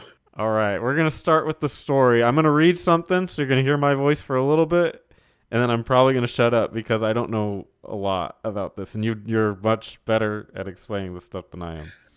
Just as a heads up, with theories coming out, there are going to be some changes to what people think happened and what actually happened. There's definitely room for interpretation for a lot of what takes place. Okay. I'll put out that this is recorded on 4/24/2022. Yeah. So this is the information that we have. This is an ever-changing, breathing creature, this Elden Exactly. Ring. Okay. Prologue. And there's actually several prologue texts that I found, but this is the one that seemed more plain English that I could understand. So the prologue says, "The Golden Order has been broken. Rise, tarnished," that's you, "and be guided by grace to brandish the power of the Elden Ring and become an Elden Lord in the lands between." So that's essentially your story, your goal. "In the lands between, ruled by Queen Marika the Eternal, the Elden Ring, the source of the Erd Tree, has been shattered. Marika's offspring, demigods all, claimed the shards of the Elden Ring, known as the Great Runes, and the mad taint of their newfound strength triggered a war, the Shattering. A war that meant abandonment by the greater will. And now the guidance of grace will be brought to the tarnished who were spurned by the grace of gold and exiled from the lands between. Ye dead who yet live, your grace long lost, follow the path to the lands between beyond the foggy sea to stand before the Elden Ring and become the Elden Lord." So that's the prologue. Basically, what I can glean from it is there's a great war that made things not clear, and it's your job to become the Elden Lord and set things right. Usher in the new age. All right, that's all I got. So probably the biggest misconception is the difference between your normal Souls games and what Elden Ring is asking you to do. It's the same thing, rise to a certain stature, right? So like in Blood or in not Bloodborne. Well, Bloodborne is to is it like end the nightmare? I forgot what it was. End the dream, whatever. In Dark Souls, it was to link the flame, right? And really, it was propaganda, actually, because they were telling you link the fire because Gwyn wants you to link the fire to keep his age alive. You don't know, but you can let the fire die out, which brings upon the age of darkness, which leads to the age of darkness, which is actually the age of man, which is technically you. But Gwyn created an undead curse. Anyway, this isn't Dark Souls. This is Elden Ring. When we're talking about Elden Ring, when they're asking you to become the Elden Lord, it's second in command. It's not even the top spot. To give you a good example, what's his name? I believe it's Godfrey. Godfrey is a good example. Godfrey was the first Elden Lord. And so you fight him twice as Godfrey. First time you fight him is when you're climbing up the headed to the throne room. You fight the spiritual form of him. Okay. Right? So you know when you're in the capital and you have to go up the what's it called? The tree. Yeah. And then when you walk in, it's him in his spiritual form. So that's like sort of like his like shade, I guess is what they describe it as. So that's not really him, right? That's like his he's just projecting himself. Mm-hmm. So it's more of like, here's your first trial kind of a thing. So you fight him, you know, you do all your shit. You do a bunch of other things, and then when you come back to that same area and you go through, who do you fight? The actual version of Godfrey, right? Godfrey is the first Elden Lord. Now, when you fight him and you get him to half health, he shreds the spirit, the beast's spirit that held him down. He essentially entered a pact with Marika, Queen Marika, to be the first Elden Lord. So, like the betrothed, the wife, or the husband of Marika. You're pretty much saying, "Hey, I want to be your husband." I said the wife of America, the husband of America. You want to be the husband, essentially, or wife, whoever you're playing, whatever. The betrothed of Queen America, essentially, is what it is. So that's what makes you the Elden Lord. Okay. Right? So America's always going to be in charge. It seems to imply. Now, there's obviously other issues because when you get to the throne room, where is America? Nowhere. It's Radagon, which I don't know if you caught this. Radagon is America. They're the same. They're the same thing. I had read that, or I heard that in some YouTube video, and my brain doesn't process that. We kind of don't know the specifics of it because, well, I'll be honest. If they're two different people, it doesn't make sense for them to have two different sort of motives initially. And obviously, we'll talk more as we get into it. But like, Marika's job is obviously to the ring, and I believe I want to say she creates the shattering, she causes the shattering, and Radagon's trying to bring it back together. So two sides of the same coin kind of concept. Is there a pre and post shattering humanity? You know, were people different prior to the shattering? Is like sort of what I'm thinking. But anyway, yeah. So that's your objective: is to become the Elden Lord. It is not you, king of all the lands. Even as the ending implies, I mean, you kill Radagon and you kill the Elden Beast. So you bring in your own sort of blessing of sorts. The whole concept of the ring itself, the Elden Ring, is a blessing from the greater will, of which there are multiple deities. The greater will is just the one that is above the lands between. So, like, you've dealt with madness before, right? Mm-hmm. So madness, there is a deity that governs over madness. There's a deity that governs over the stars. There's all kinds of different ones. So you just only hear about the Elden stuff because it's in the title. All right. So can you explain the general lore about how we got here and briefly like talk about the family situation? Oh, okay, let me do my what best. You know, because I know it's complicated. And well, I'm gonna need the. I had a fly out for this. Families. So okay, let's start with who we are in general. The Tarnished. Okay. Right. The Tarnished and the other Tarnished, the people in the round table, they all have the same goal, right? Become the Elden Lord. Just about all of them have given up. I don't blame them. But, well, no, I do blame them. You just need two fuckers. But you only need two great rings. So, so the thing to keep in mind is this. Gosh, give me the family tree. I could speak to it all if I have the family tree. Family tree Elden Ring. So what happens is this is the Tarnished lost grace of the Elden tree is pretty much the concept. If you think about it, it's the same thing as in Dark Souls. You are hollow because you have no soul, essentially. You can link it up to Bloodborne. You're in the Hunter's Dream. You are a hunter and you are attached to the Hunter's Dream because you complete the blood ministration when you arrive there, right? They wake up, you sign the contract, bam, you're in the Hunter's Dream. That kind of thing. You can't die. In Elden Ring, you cannot die. If you notice that when you die and you come back and the other monsters come back, they always try and attach lore to it. right? In Bloodborne, it's like the night will go on. So it's always going to be a reoccurring thing in the sense of they make your deaths canon.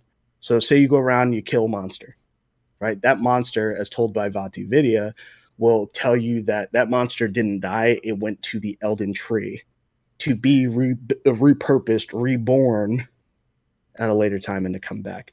The reason why this happens is because the death rune has been, I guess, essentially isolated. Do you know who Malekith is? I'm sure I heard the name. I don't know All if right. So I. when you're in the, I forget the name of it, the place floating in the sky. You remember the boss of that area? He's got two forms. He's a hooded figure, the first one, and the second form, he's got that giant sword. Okay, yeah, that motherfucker. Who you see? He's like the beast guy before that. He's the beast guy in the bestial sanctuary. Yeah. So Malekith is a interesting character. All right. Malekith is the. Did you do Ronnie's quest? Because I'm gonna start rifling off names, and I don't want there to be no context here.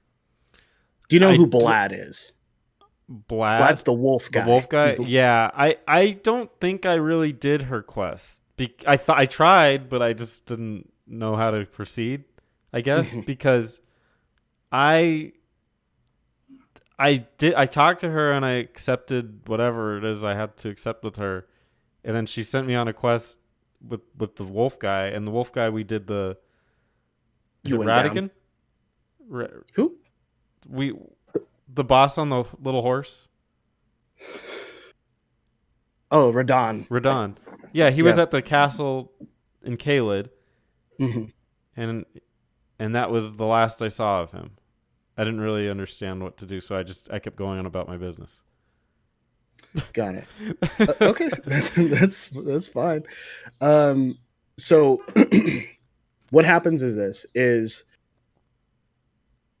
think of Ronnie and Blad's relationship. That's the relationship of America and Malekith. But I believe America and Malekith are actually related. They're brothers and brother and sister. I think I could be wrong on that one, but essentially he decided to be her sort of, protector. So she becomes the Elden Lord, right? She has the Elden Ring, peace in the Middle East, and what she does is she attributes the rune of death, which would cause people to die, to Malekith's blade, the Black Blade. That's why he's Malekith of the Black Blade. Oh, and that's why when you kill him, Everything goes to shit. yeah. Okay. Yes, Because because everyone just now starts time is dying. moving forward. Yeah, again. So what happens is this: when he has that blade, Ronnie, right, who is the daughter of Radagon and Renala, and is an Imperium, and you're going to hear that term a lot. Just think Empyrean are people who have one parent, like one being created them. And if you notice, I said Radagon and Renala, but there's a whole thing on that. Anyway, so she's very likely the adoptive mother of Renala, but Radagon created her.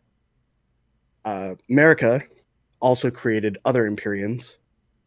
Millennia. Radon is also an Empyrean created by Radagon and Renala, I think. Anyway, it's easy to, when you look at the prefix of their names, it's easy to go, hey, you're attached to this. I have the family tree. Fucking had the family tree. Oh, here it is. Okay. So yeah. Radagon and America, same person. Radagon left, or Radagon married Renala. Okay, Renala is the girl in the Rhea Lucia, the sorcery, right? Mm-hmm. She's the girl. At that point, they created Radon, Rykard. Do you know who Rykard is? Giant serpent. I don't recall. Volcano Manor. Did you? Okay. Yeah. Okay. The boss there. Did you fight the boss there? Oh, I don't think so. That's okay. But he's one of them. He's an Empyrean, right? Radon, Rena, and Ronnie, who are the same person. Rena and Ronnie. At least it's led to believe, right? Radagon, or America, I'm sorry, and Radagon created Millennia and Michaela. Michaela does not show up in the game. We don't know where Michaela is. Michaela's the son of them, right? DLC, Empyrean. baby. Yeah, DLC. He is cursed to be young, just as Millennia, who got the short end of the stick, is cursed with scarlet rot. Yeah, right. Like, what the fuck? It's rumored, we don't know 100% for sure, but Millennia is likely related to Millicent, who you might have done the quest for. She has scarlet rot. She has one arm. She's coughing up a lung in Caelid, but you can help do her quest and cure her of scarlet rot. It's a good thing for her. Godfrey with Marika has Godwin, Godric, and they say Morgott and Moog, but I want to double check on that. One just to be on the safe side. Godwin is the most important guy out of those, out of Godfrey and Marika's kids, because of the fact that Godwin is the person. He's the first Empyrean or the demigod. It's the same thing.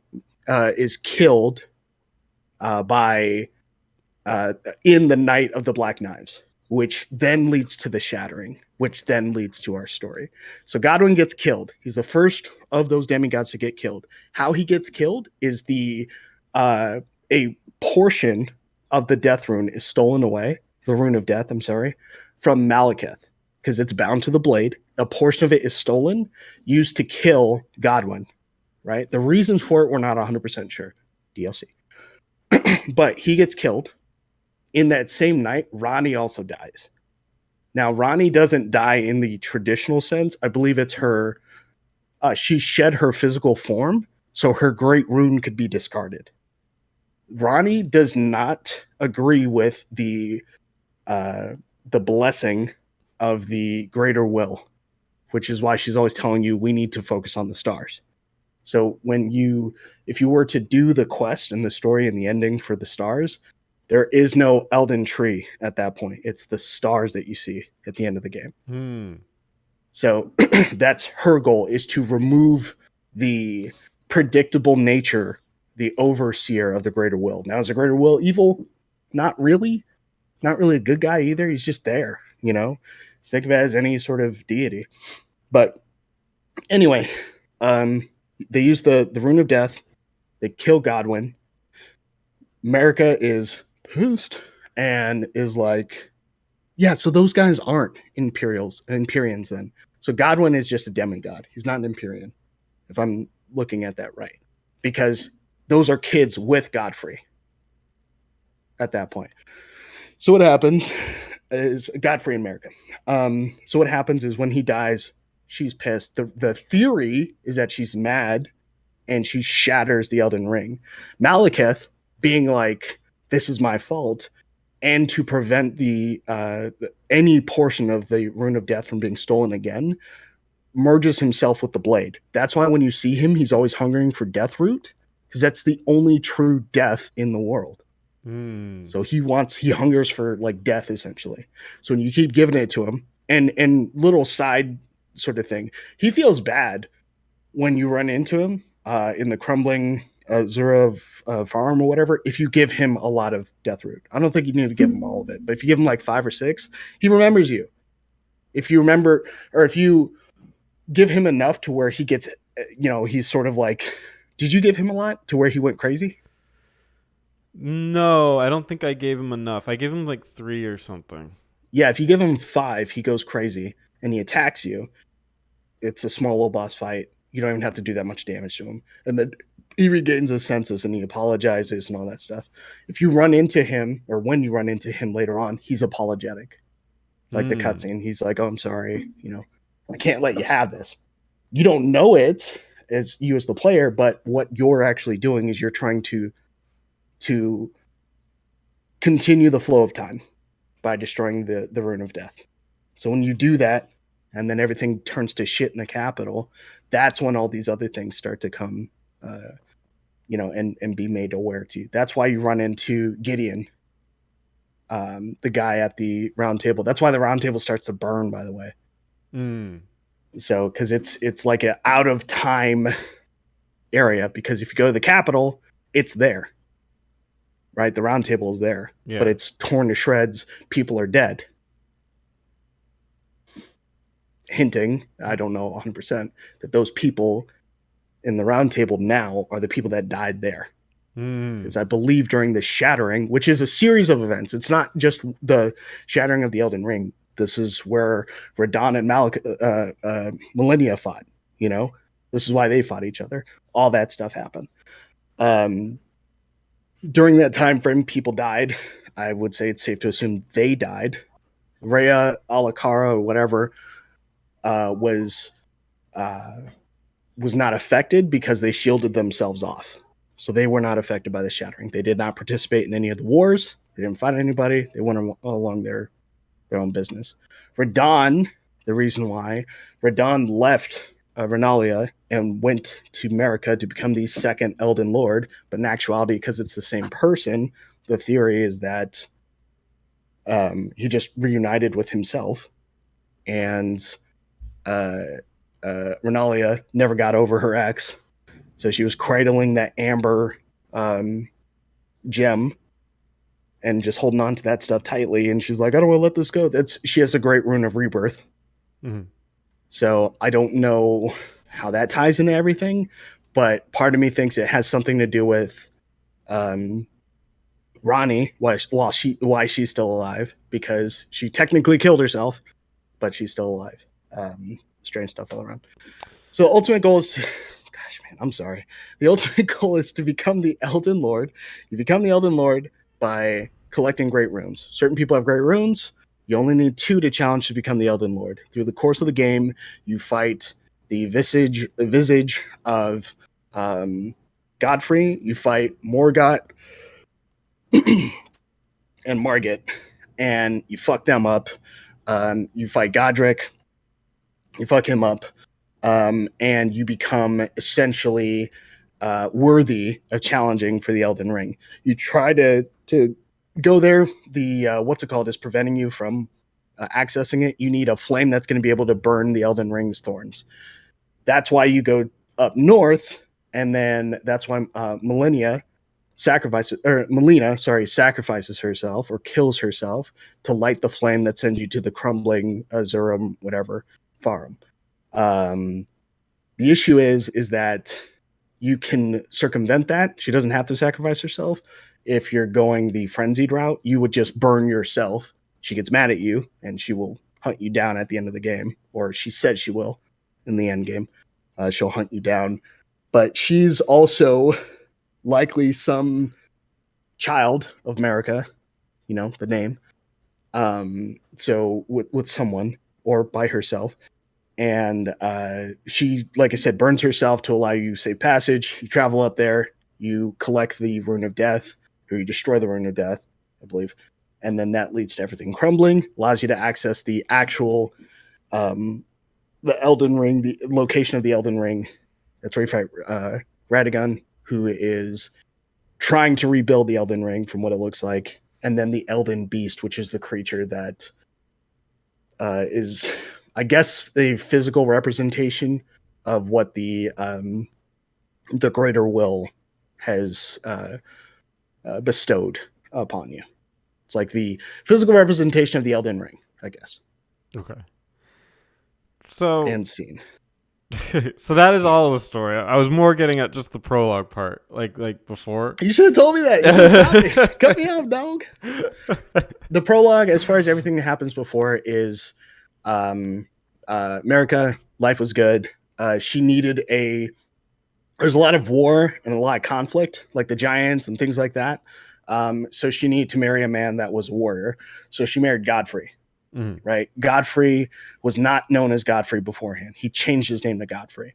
Before he was Godfrey, he was some warrior. I forget his name. I could probably look it up, but he was just a warrior beforehand. He becomes that when you fight him, when he sheds the beast Mm-hmm. from him, and he's just using his hands to fight you. That's him. That's him as himself. What happens is he fights all these wars for millennia, or I'm sorry, America. And I could be getting this backwards, but essentially what happens is he loses his grace, and then they have to do like the thousand or the 1,000-mile march essentially as tarnished. So they're like kicked out of the out of the capital. He becomes a tarnished because there's no more war for him. They say he loses the glint in his eye. There was no more conflict. They were at true peace. He destroyed the giants. He, the place down below, Yeah. which is a result of the shattering, which is why it sinks. But I want to say he had something to do with that as well. He fucks up everybody pretty much. Wins every war is the best way to describe it. And then with everyone at peace, and Radigan marries Renala because he's like, we can end the war with the Rhea Lucaria people by marriage, and their beliefs are two separate things, right? Radigan is based in faith, and then Renala is based in sorcery. So intellect and faith are two different stats. They've always opposed each other. So they're pretty much like, it's like some unholy union of sorts. But with them coming together, and becoming one, obviously Ronnie becomes a thing. You could say is a representation of that union. That's why she's the one that's going, let's focus on the stars. I mean, Renala is also like, yo, what about the stars?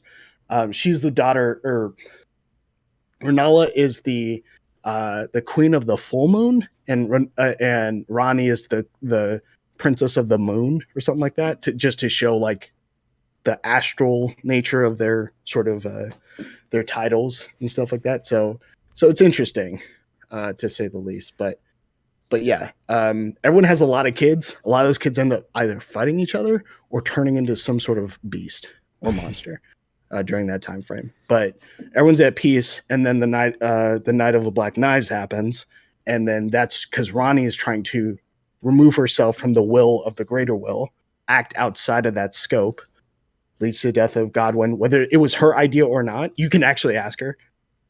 Whether it's her idea or not, is she's very coy about it. And what ends up happening is when they die, or when Godwin dies, it's safe to assume America gets pissed off. The shattering, conflict. The tarnished become a thing, and then we sort of go from there. All this to say, I found what I assume. I look at it as a conundrum. For some reason I don't have the quote here, but Miyazaki was hoping for Martin to make a more accessible narrative. In comparison, it is more accessible. If you think about it. Well, I think there's like a conundrum here because they make it so cryptic and you have to really look for the story anyway. That I'm of two minds, because I like the idea that you have to find the story, and that the world just kind of the game can be played without knowing the story, which is clear because I don't know the story.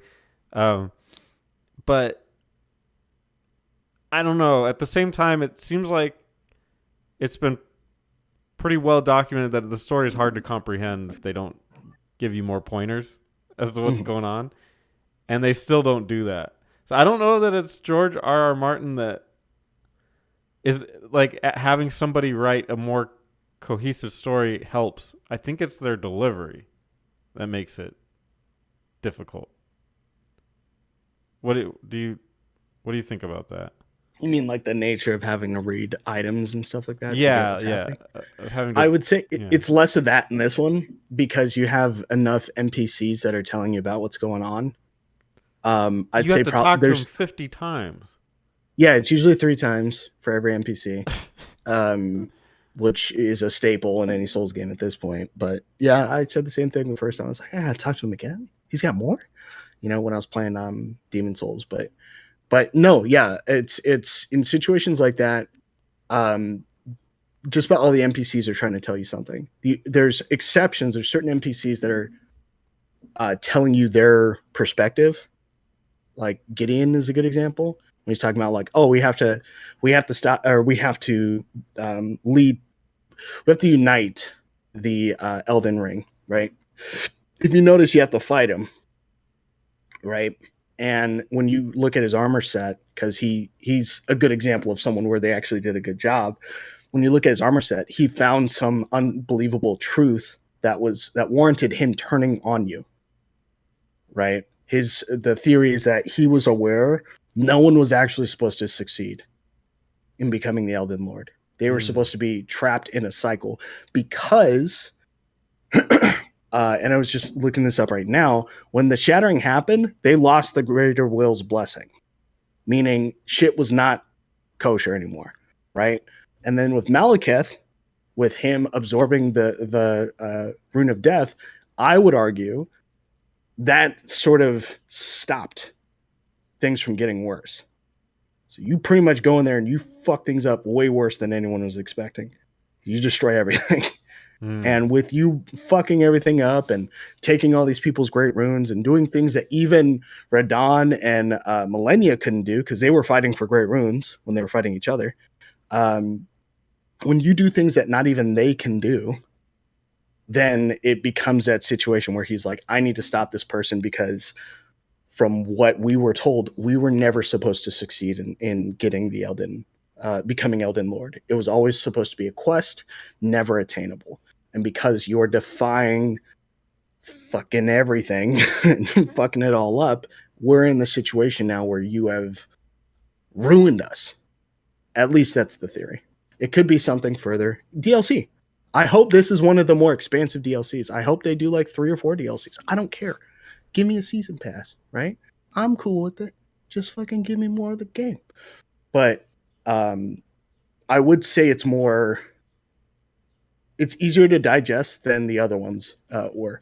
Like Bloodborne, everything either happens 50 years ago or it happens the night of. Cool. Dark Souls, don't even talk to me about it. Especially 2. They don't answer certain questions in 2. And they're just like, isn't this great? The story is that rich. And you're like, no, fucking ass. So I would rather take this narrative because you can do a little bit more research. I don't know if that's just me getting used to Souls games or what, but I was looking through items and I was like, oh, maybe I should pay attention to this instead of just hope the game tells me the relevance of this, like the stuff with Ronnie.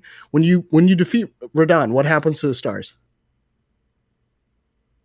When you defeat who? Radon, the guy in the tiny horse. Oh, the blood, or the things start raining down from the sky. The stars start moving again because the greater will has something to do with it, but the stars start moving again. He was that strong that he stopped the stars from moving. Right. And then you beat him. And then what's the first thing that happens as soon as you beat him? There's a star that lands in the lands between and creates that crater. You went down that crater, right? Yeah. I had to get my mimic thing.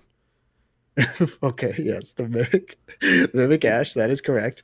But as you keep going down there, right, and you go through there, that's the land that like went down or caved in or whatever. It's crazy how all the secrets about the stars come from there. You pretty much you didn't do the entirety of the quest for Ronnie, right? So there's essentially the equivalent of a great one from Bloodborne down there. If you keep going through her quest line, there's the Lake of Rot that's down there. And then if you go past the Lake of Rot, I forget the guy's name, but there's legitimately a great one from like Bloodborne. He looks like he's straight out of Bloodborne. And you have to beat him. And he uses like all this like stars and special magic and all that other stuff at you. All of that stuff is tied to Radon and Ronnie, which comes from Renala's sort of perspective, right? You're pretty much choosing which parent's ideology that you want at the end of the day.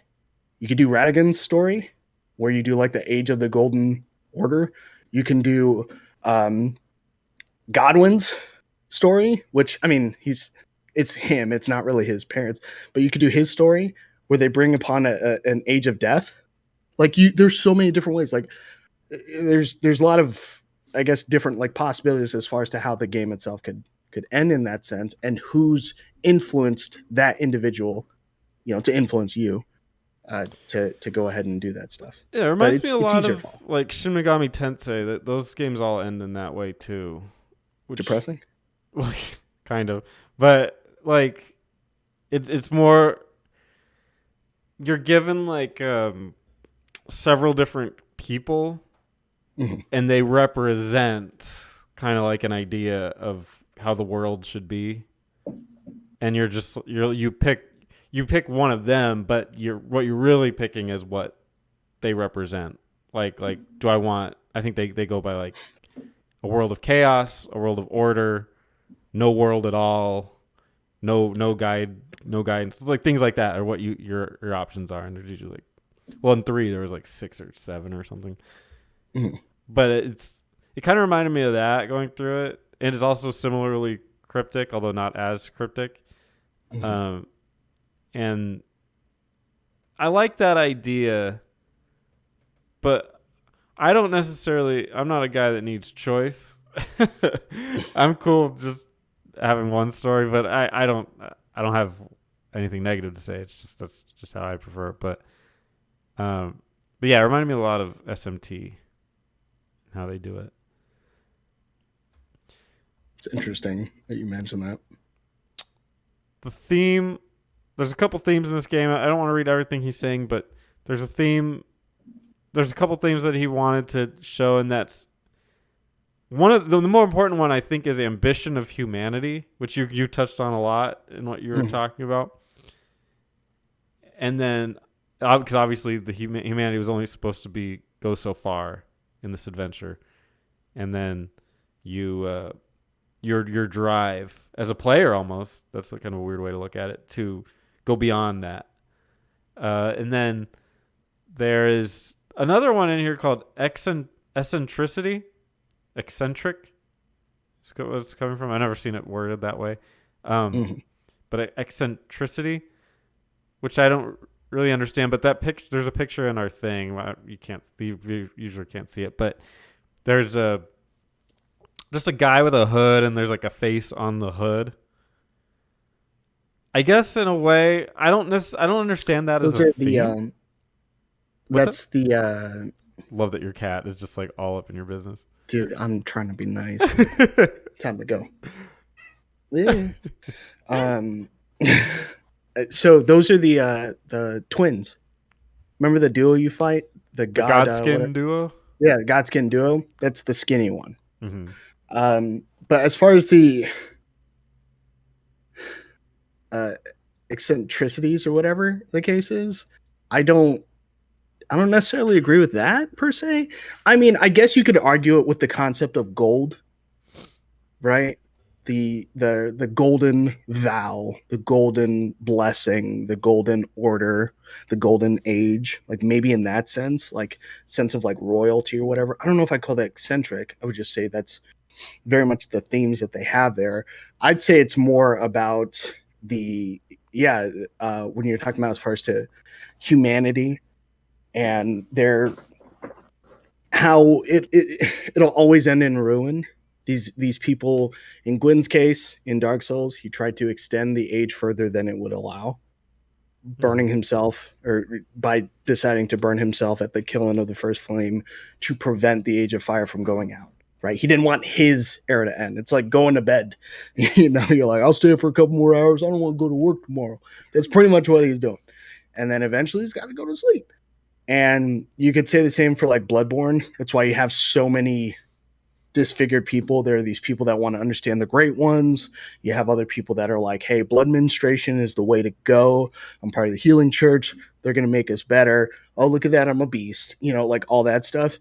Um, Elden, or not Elden, Sekiro, you can't die in Sekiro. You have the blade that makes you live forever, or you can't die. And then in this one, yeah, you also can't die. And you could argue that's a combination of Malekith wanting to prevent what happened to Godwin, but also, you can look at it from the standpoint that he was reacting to the shattering and trying to prevent the age that was already bad, because hey, Godwin is the firstborn of America, so of course she was distraught. She's like, my baby, breaks that shit because she just doesn't trust the blessing of the Great One anymore. It's like, people that curse like God or something like that. I lost my child. How could you do this to me? That kind of thing. And then she had an actionable um, something that she could take action on, and it was the Elden Ring, and she destroyed it.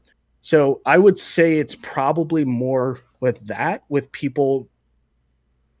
It's like faith in like an era or an age, and then the actions that come with essentially too much power. Because what was going to happen? There was essentially no war at that point, right? Godfrey was kicked out. I don't think she actually loved him. And America is just kind of there, and then the Night of the Black Knives happens. She loses her son. You know. Yeah. I'm not big on the themes necessarily. I mean, I think a lot of that stuff can be argued away, one way or the other. So I don't know. It's whatever to me. But let's talk about the gameplay a little bit. This is a lot from that Noel interview, and it starts out with a sentence that I completely disagree with. But I guess it's more of a game design philosophy. But it says all the Souls games can be considered as open world. I don't really see it that way. Do you see? And this will be very brief. I don't want to stick on this too much, but I don't really see. I played a little bit of Dark Souls 3. I played a little bit of Bloodborne. I definitely don't see them as open world. Do you view those as open world games? If we're saying the opposite is sandbox, then I'd say open world would apply to not every single one, but you could say it for Dark Souls 2. Like, you have very linear routes that you can go, but there's multiple linear routes that you can go, kind of thing, right? In Dark Souls 2. Dark Souls 1, you only go in one direction. Like, the areas are larger. I don't know if direction, though, defines it. I define open world as you can go essentially anywhere. I would say, in this is just my concept of it, I'd say that's a sandbox. Because the concept of the sandbox is you can do anything, right? In theory. In open world, it just means it's a more, I'd say it allows for more option, but it's not necessarily. The difference between the two is a sandbox would be like, choose how you want, 100% how you want the story to go forward. And I feel like there's very few games that allow that. Like your Skyrim is more of a sandbox than GTA is. You know what I mean? GTA, I'd say, is an open world game because you still follow a similar path. You still have to follow the narrative, but you've got so many other different things that you can do, that you can focus on in different directions. But no matter what, the game's not going to be done until you do this. Like, I'd say Fallout 4 is a sandbox game. But I would argue that open world has a lot to do with the map itself, in that it's not closed off, hence the word open. And when I've played like Bloodborne, there are parts they're very clearly parts that are closed off to you until you progress through the story to unlock that. And to me, that's not what an open world game is. Yeah, it's more of that's just more of it's progression. A concept of level design, yeah.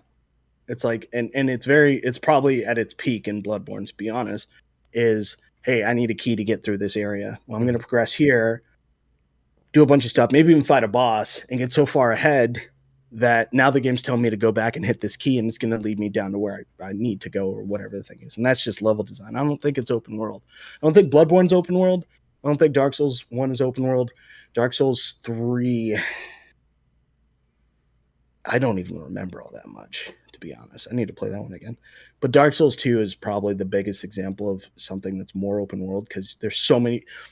Every time I play Dark Souls 2, I've always gone to the area that you're apparently not supposed to go to. And I've always gone there first because they give you the most souls when you do it. And I'm like, yeah, fuck yeah, I'll go here. So I don't know. That's just me. It's strange. But no, I don't think it's open world. I feel like that's a little Noel commentary. That's not from Miyazaki. yeah, I feel like that's their commentary. That's not Miyazaki. Yeah, here's Miyazaki's actually saying stuff. While the narrow and intricate levels of our previous games were indeed interconnected, Elden Ring's environments will be much more open and massive. The more extensive open world will form the foundation of Elden Ring's gameplay, and its mechanics are designed with this type of environment in mind. Yeah, if he said both of those paragraphs, he would have contradicted himself. Yeah. Said, they could all be considered open world. So yeah, it wasn't him. It's definitely no commentary because Miyazaki clearly defined what each one was as different things. So Miyazaki also says, however, a more open world does not mean we will see lively towns and cities in Elden Ring. Villages will be the grim dungeon-like ruins that you have come to expect from us. Okay, I have very few complaints about this game, but I am going to level a couple at this point. I love the open world nature of this game. I think it gets a lot of people like me into the series. And it's from the 12 million that it sold. I feel like I'm not the only one. The dungeons become a little problematic. I like their general design. I feel like a lot of it was copy pasted. And I'll tell you the one moment that it hit me the hardest. And I was a little disappointed. You know when you go into like the mines and like you take an elevator down and there's little places you can jump from that are before it reaches its destination. So I was really excited when I saw that. And so I went down the elevator and I was like, oh shoot, there's like a hole in the wall, like a door, but it's not at the bottom. So I took the elevator back up. I jumped in it. I found all these cool little secrets. I found the treasures that were hidden within. And then I was like, how do I get back down? Oh, they put these little things so you can drop back down. So you don't need the elevator.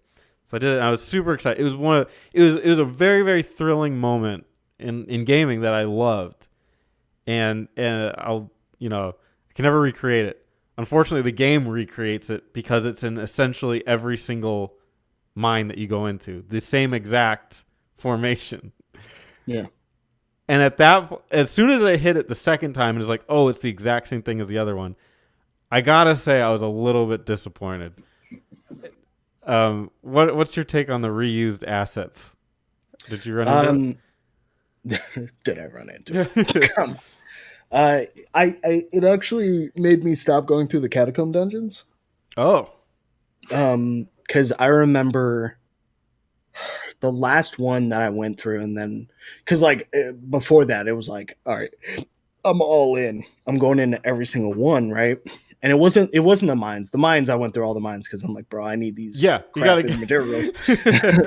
Like this dagger's not gonna upgrade itself, right? So, so I always went through the mines no matter what. And they're all over they're in the main map, so you don't even have to get someone to tell you where they're at. You could find them on the map in general. But when it comes to the catacombs, the last catacomb I went through, and it affected my other playthroughs too, because I was at the point where I was like, I would look up online if I even needed to go into this one for any item. Be like, nothing, I'm not here, because they are the most boring part of the game, in my opinion, and which sucks because you expect that level of exploration, but it's really just a chalice dungeon like from Bloodborne. It's the same thing, except I'm not looking up at the ceiling all the time for spiders. So a little bit of a difference. But no, when neck. Exactly. We're good.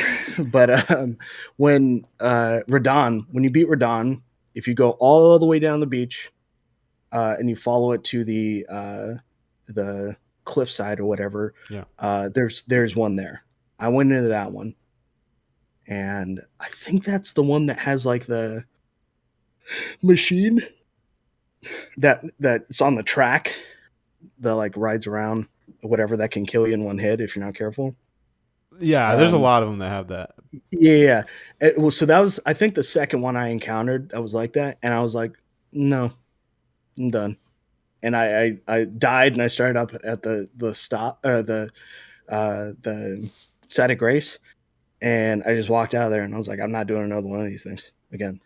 Keep in Yeah. mind, that is not even, I hadn't even gone north yet. I hadn't even gone to the snowy areas of the game yet, and I was already turned off by them. So Wow. yeah, there's definitely reused assets in there, and and it's, maybe it's just me, maybe I'm nitpicking.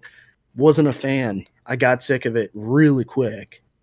So yeah, No, it's me too. yeah, that's probably one of the few shots that It I agree with you. I'll levy at them. Yeah. it's gonna come out again in a little bit, in a different form, but I think that's one of the disappointments when you and I'm not gonna say that they bragged because I can't see a thing where they're like, we have the best game ever, like we're Yeah. awesome, we made the best, which they did make a really good game, maybe one of the best games ever actually, but it's disappointing when we talk about how big the game is, and Mhm. I get frustrated when I hear that. It's like, I remember it said like we have 120 bosses in this game, and it's like, we'll get to that. My issue with Yeah. saying that later, but they're also like, this world is so massive, and it's like it it is and it isn't, because is it really massive if every dungeon is the same? Mhm. Like, then they're not the same, but you can tell that the assets are. It's like you can go to Caelid, you can go to the snowy mountains, you can go to Liurnia Lakes, but if you Mhm. go into the dungeon, it's the same. Yeah. Where else are you fighting those gargoyles outside of Yeah. at the Capitol on occasion on rooftops? Other than that, they're not really hardly anywhere. It's like you couldn't, with the lake one, you couldn't put like water, slipping into it. With Yeah. Caelid, you couldn't put little things that, the red stuff, or I yeah. I was gonna say I was actually wrong about the Radon dungeon. That's the one where you have the Millennia's people versus Radon's soldiers. Yeah, In there fighting each other. I didn't That's a cool one. I didn't understand that. I thought it was like a training thing. So I just ignored it. I didn't know. I Do you didn't still realize. not understand it? Or Well, I didn't understand that they were fighting, because it makes sense now that I know that they were like, that was the cause of the Caelid yeah, situation. Caelid's, yeah, entirely was because they fought each other over power of the Great Runes. So that's And cool that it ties into the story. yeah, I was wrong. I did go through there. It took me a minute because part of it didn't make sense to me. But once I got through there, I was like, oh, okay, that's cool that they're doing this. But it must have been a different area where I ran into my second sort of, it was still the same instance that it happened. Like when I hit my second dungeon that had the that thing on the tracks, I was like, I'm done. I'm not doing this anymore. Yeah. So 100% that happened based off that, but it wasn't the one by Radon. The Radon one's actually one of the unique ones because Yeah, they're actually trying ironically. something different. Yeah, it's Scarlet Rot's at the bottom, so you're like, oh, that's cool, and then they're fighting each other up there in an internal battle, which is cool. So Yeah. But it's just disappointing that so much of those are the same. yeah, It's a small nitpick because the game is large and the game has a lot of exploration. I just wish Mhm. that some of those felt a little different instead of just the same. Some of them are just like normal caves though, so they're not like bad. Like the one with patches, for instance, is interesting Mm-hmm. because it's like, oh, this dude is just trying to fuck with me. He's trying to fuck on me. And then you have other ones where it's like, oh, there's a giant bear in here. The one that leads to the Moonvale, I believe, has a giant bear, like right at the start Mm. of it. Maybe I'm wrong, but it's just like, that's cool. That stuff's interesting. There's one in Caelid that gives you the rune acquisition increase by like 20%. and it's just lake of rot everywhere. And then at the end, you have to fight 2 of Millennia's people, and there's like, ugh, really? But it's a pretty cool ring, so it's worth it. Or rune, whatever it is. Talisman. It's a talisman. Let's talk about one of the really unique parts of this game is torrent. Miyazaki said earlier I shared that this title Oh, no, that'll be more in the comment. Torrent. So, what are your thoughts on having a horse in Elden Ring? Do you think it was a necessary evil? I don't even want to say evil, but actually, I kind of like Torrent. It controls really well.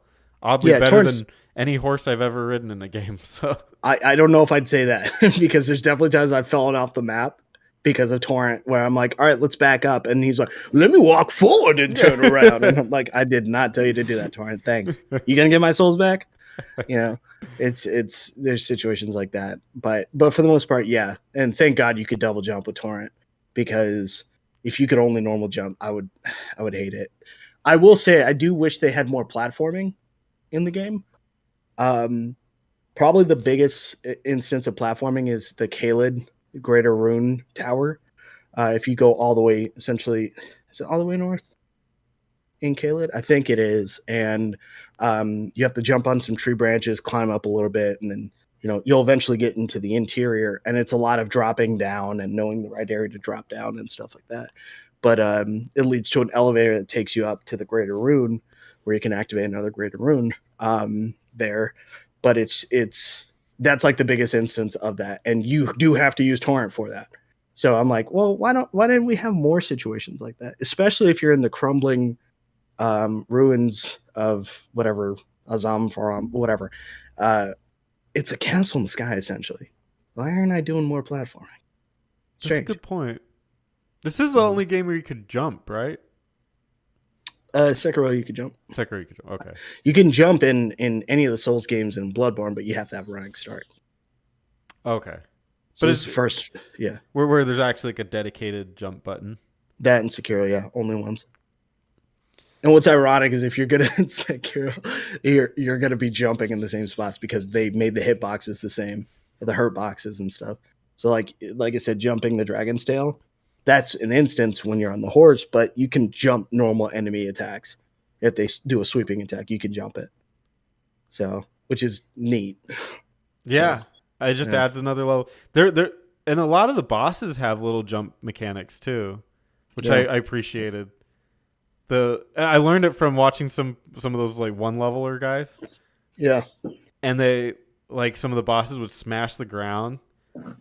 And it would cause like the things, you could just jump over it. And so when I was playing with Eric, I was like, I remember doing, I think it was, Godric, because he does one of those where it's like he has a thing on the ground and then does another thing on the ground. Mm-hmm. And I kept charging in, and I was helping him try to beat that guy. And I would go like speedrun tech, and I would run at him, and then he would do that, and I'd jump, and then Eric was like running away, and I was running towards him, like battling like a freaking maniac. And he never caught on, I don't think. Maybe he did later, but I kept telling him, you can jump over it. And I was like, speedrun tech, and I just run and jump over it. 100% true, yeah. It was so much, it adds like a really cool element to the boss fights if you can jump. I really love that introduction to this game. Well, I mean, if you look at Sekiro, they have it as obviously a mechanic, but it's like, it'll tell you, it'll have like a red like kanji sign that's telling you like, hey, this is an unblockable. And if I remember correctly, it could be a stab or it could be a sweeping motion.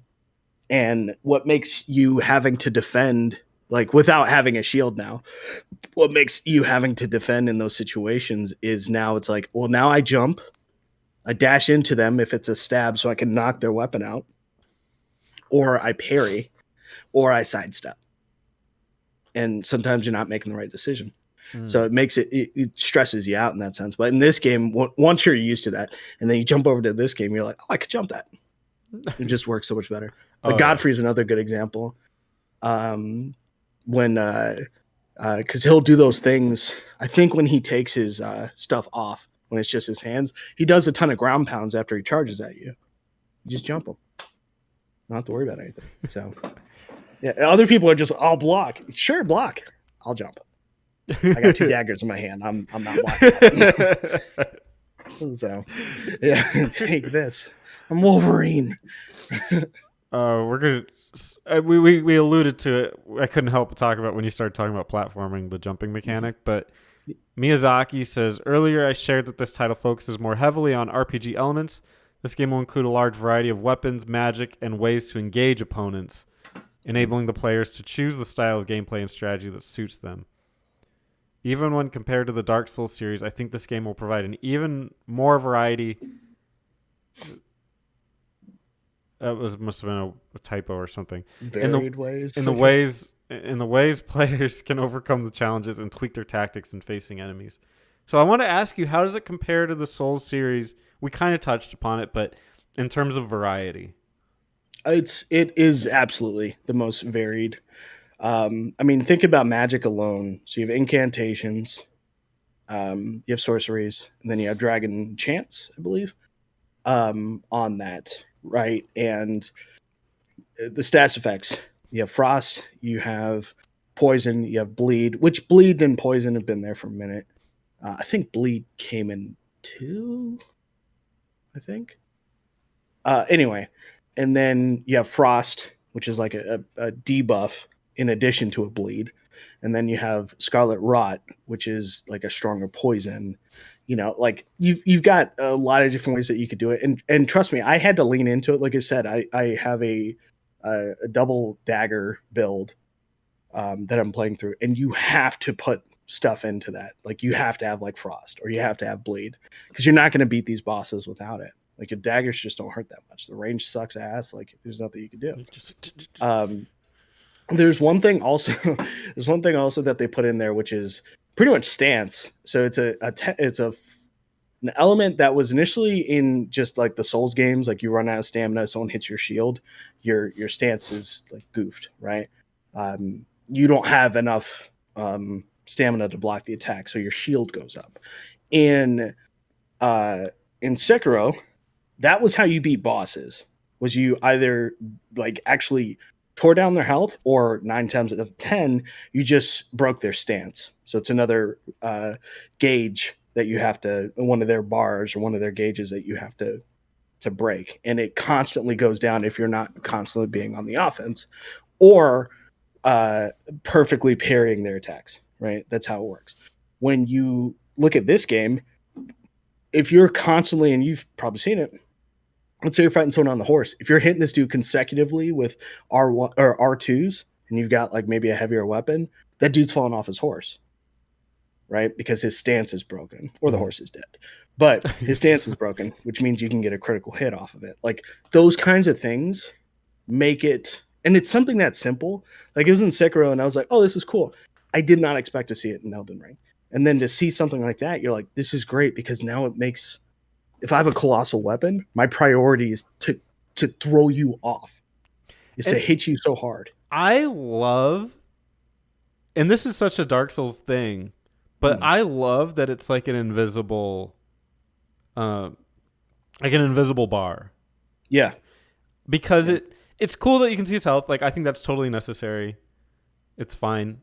You don't have, I mean, you don't technically have to have that, but it's fine. You see his health, but there's an invisible bar that's basically like his stamina in a way, or whatever you'd want to call it, where if you break it, he like falls down and you can hit him with like a big move. Yeah. And because it adds this element of tension that you don't necessarily know, like you're trusting your limits instead of the boss's. You're like, I think I can knock this guy down if I hit him hard enough. And like what may have worked for one boss wouldn't work for this one. And you're like, whoa, this guy must be really strong because I did this to the other guy and it knocked him down. This guy's still standing. Like it adds that element of tension that isn't necessarily there with just a health bar. Yeah. Yeah, I loved it. Yeah, secondary feature on there. Like you're not going to be able to stun every or stagger every boss, but like you could stagger Millennia. Mm-hmm. You can't stagger Radon, I don't believe. Right? He's on that tiny little horse. Actually, I think you can. But there's definitely certain bosses that you can't. You're sooner to kill them than you are to stagger them. And then there's certain people that you can't do like an actual backstab to. Good example is the tree sentinel with the club right before you get into the royal city. The one that has the red lightning. Mm. You can't like you can't knock him off his horse. You cannot, but you can stagger him to where he like leans forward and his horse does. No backstab, but still, it's still utilizing that concept where it's like, hey, you could stagger this guy. Like Millennia, you can stagger her and you can front stab, backstab her, and that's great. She's just gonna get her health back like, in a second. So it's like they might as well have given that to you. But for certain bosses, like it's just like no, you could just do a charge or two and call it a day. So to each their own, I guess. Do you think that now we've said that it's the most varied of the Soul series? Where do you put the combat in this game as opposed to the others? Like, what's your favorite? And I know what your favorite Soulsborne game is, but is it which one's your favorite combat? It's still Bloodborne. Bloodborne. What makes it better? What makes it better is that they got rid of, in my opinion, the parries work differently. To the effect that I feel like it's more about it's like they put a limitation on your parry, right? So you got 20 bullets, right? Yeah. So if you miss your parry, you're penalized by it. Granted, the bullet still does damage. You can still stagger someone depending on the weapon. Sometimes the guy will just, because I've done a lot of PvP in Bloodborne, but sometimes people will just fight right through it if they have a larger weapon. If you mistime your parry. But the thing is like the alternative to that, or what preceded that, was like Dark Souls, the first Dark Souls or the second one. PvP, people are just the whole time just waiting to parry you. And it's like because of how laggy the game would be sometimes. It's like, did you even deserve it? That's fucking bullshit, for real. So in situations like that, it's kind of a little annoying. And that's here too. There's definitely scummy things. Like I've been invaded a couple times. I mean, you can't get invaded by yourself unless you actually consume an item that you say, hey, it's okay to invade me alone. Otherwise, it's only going to happen on multiplayer. So I've been invaded.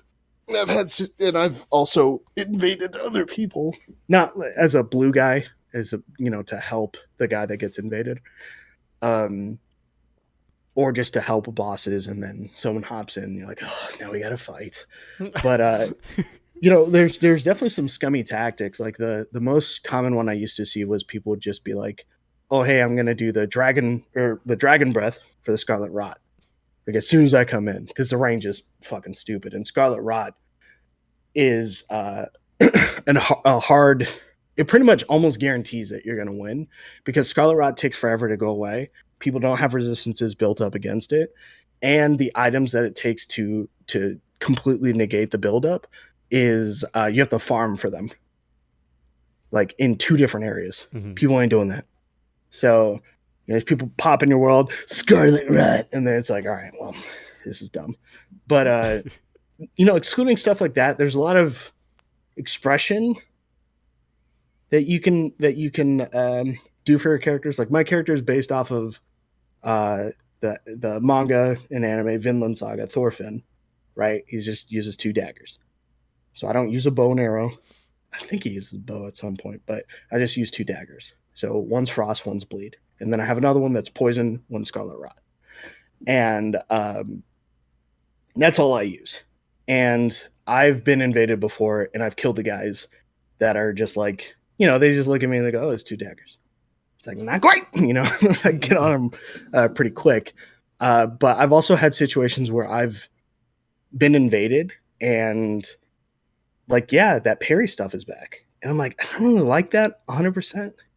For the most part, like my first playthrough, I just used a lot of faith abilities to really piss people off. And madness was not nerfed then. So I was making everybody fucking lose their shit. You're like, oh my God. Which worked out just, it was so great.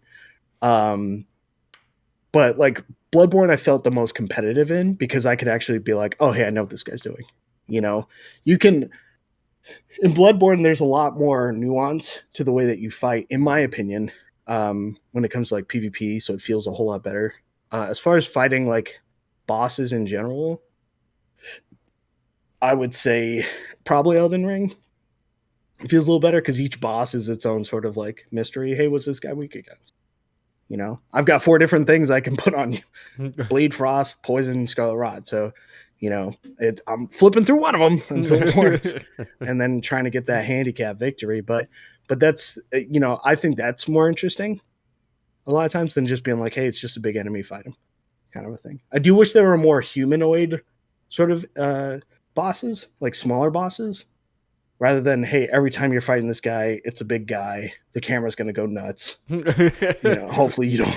Hopefully you just keep hit and roll. That's more Shadow of the Colossus influence. Yeah, there you go. Yeah. They're like, yeah, we want to take everything from Shadow of the Colossus. Yeah, but yeah, that I'd probably say like that's a little bit too much. You know what I mean? Yeah, they took their camera. Jeez.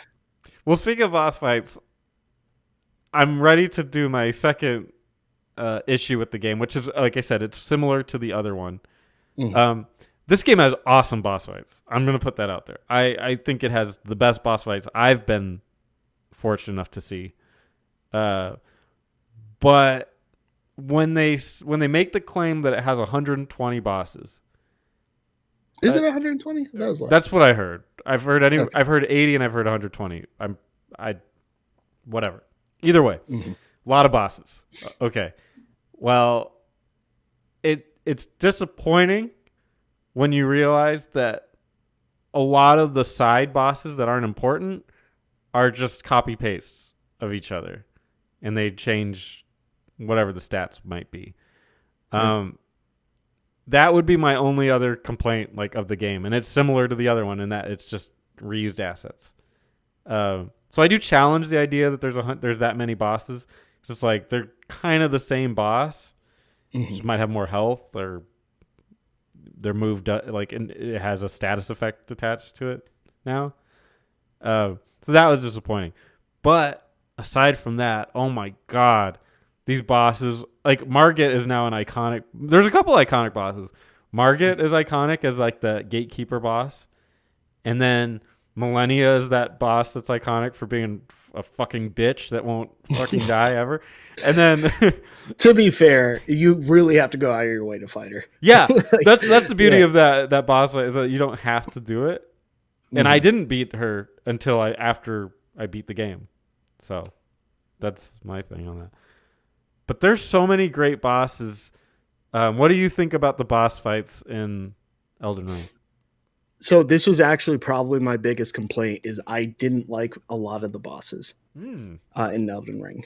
Partly because of what you said, but the other part is just some of the bosses just don't feel interesting to me. Right? Like, so probably one of the I like the organic concept of the bosses. I like the Night Cavalry, for instance. First time I ever fought them, one of them, I was minding my own business, and then it was nighttime, and I was like, oh, there's a convoy over there, being led by those 2 big guys. If I take them out, I can get the item on the back. I was like, oh, I'll head on down there. And then imagine my surprise, music starts to pick up, and there's a boss's health that comes down at the bottom. Like, oh shit. So I was like, oh fuck, this guy is launching himself at me, and that was cool, to fight that. And to deal with that and to fight like certain enemies and whatnot. It was I think the writing on the wall for me was the first time I fought the Misbegotten. So if you go completely south, you fight the Misbegotten that has essentially the Game of Thrones sword. I forget the castle, but you go through the castle, you fight him after he's on the little island. On the little island.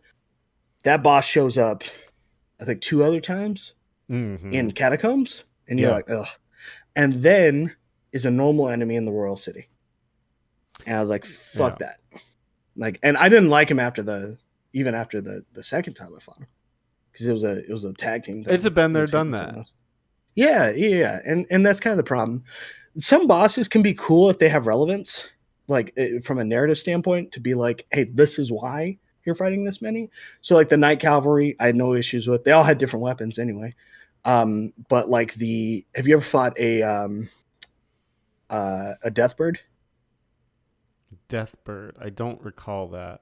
So they're like really big, like think like a chicken, really.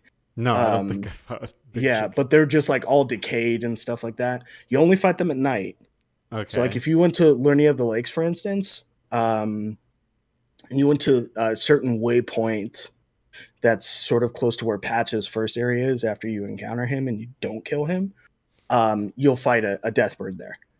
And that's the first occurrence of one. And when they come out, they're just like, like pecking you like crazy or whatever. And there's like 12 of them in the game. Or, well, not 12, but, I think there's 5 in the game. And it's just like, really? Because you fight one by the what's it called? You fight one by the fight one in the Frost area, one at Learning of the Lakes. You fight one by the Royal Capital. They're all over the fucking place, man. And I'm just like, okay, but I guess from the lore standpoint is like, all right, these guys are bringers of death. Okay, cool. Okay, so you're a bringer of death. Yeah. I love that. So am I. Time to die. Let me get my knife out. Yeah. That's funny. But like some of the other ones are kind of interesting. When they have like lore behind them. Like did you fight Mog? Lord of Blood? Oh, in the you take the elevator up? Take the elevator down. Down? Yeah, so all right, remember that place where you farm? Where you can shoot the bird? Yeah. I know. It's at the general area. He's at the end of that. He's the area right? boss. But you take the elevator up to fight. Oh, the small elevator. Yeah. And then like his dudes are worshiping him. Yeah. And stuff like that. Yeah, that dude, guy. that was another post game boss. I think I took him out after, but it may have been before I beat the game. But it was definitely a very late game. He was hard for me. Yeah, he's Bloodborne like inspired with the blood and the flame and all that stuff. To me anyway. And I was like, oh, that's super cool. Like fighting that guy. Those bosses are cool because they're unique. We talked about the boss, the deer or whatever. Yeah. And I was like, it's really unsettling to me because it's just such a vast open area. And like, I could just feel someone getting ready to jump scare me. I could look behind me, everything's cool, and then turn back around and someone's there. Like it's creepy to me. Like those areas, I'm like, okay. It's funny that you keep mentioning the areas because now I'm thinking about it was another minor complaint, but the game, it basically is just a series of arenas that they put you in. That I think I'm not a fan of that. Now that you're bringing it up, I think that's just reductive, though, because you could relate that to anything. No, because when I played Bloodborne, like the first major boss I fought was on a bridge, and Margit is on that too. I like the Margit fight, by the way, but I like that you can fall off. There's little obstacles there, but like in Bloodborne, that you're fighting on a bridge, and then you're fighting in a graveyard where you have to dodge, tombstones. They're like there's little paths that are in your way that make it more interesting. And now I'm stuck is inside like not a sewer, but like an underground, like almost like thing where there's pillars everywhere and there's a big spider or something that's running around that I can't kill. Spider? You mean the It's some beast like the blood-starved beast. She got the vagina on the face with the flappy lap. yeah. I've got this weird erection while I'm fighting it. And I can't stop it. I don't know what's going on. But I felt like those are all really unique and creative places to have a fight. Whereas in Elden Ring, it's like, okay, I'm stepping into this usually big circle, and then I fight him. Now that you're mentioning it, you're totally right that I like it more when it's like a cool area that I'm fighting in as opposed to just a big circle.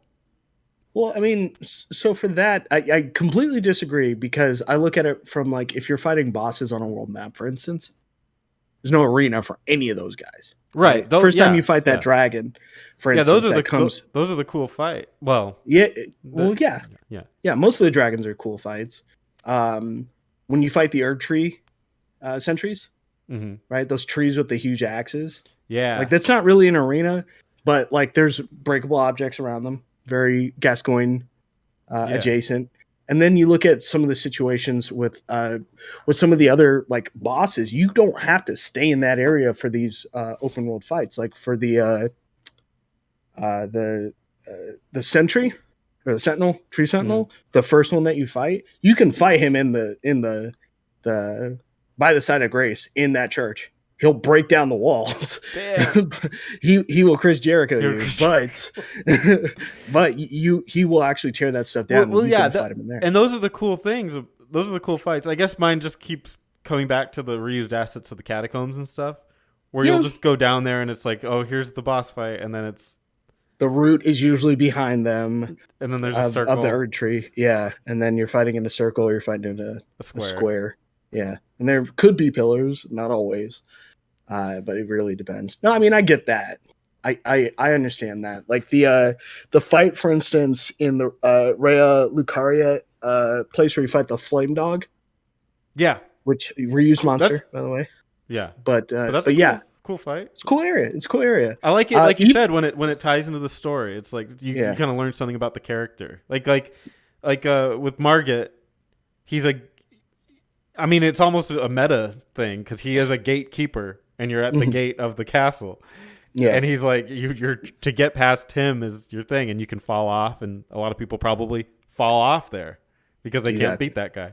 So there's a lot going on there that I really like, and I like it when the boss fights tell more of a story as opposed to enter my ring of death. Yeah. No, for sure. I mean, there's certain ones that you just need that. Like when you fight Millennia, why would I need? To be honest with you, if Millennia had anything other than, I'd be pissed. You know, because you're like, all right, she's gonna do what's called Blade Dance to me, which is that flipping through the air attack, whatever. Her fucking anime Naruto flippy attack. But yeah, take this Beyblade, let her rip. But when she does that, if I had stuff that was actually other than a wall that was stopping me from moving, I'd be cursing. I'd be cursing. Well, so it works well with like Godwin too, right? Because he turns. Well, not Godwin. Godwin's dead.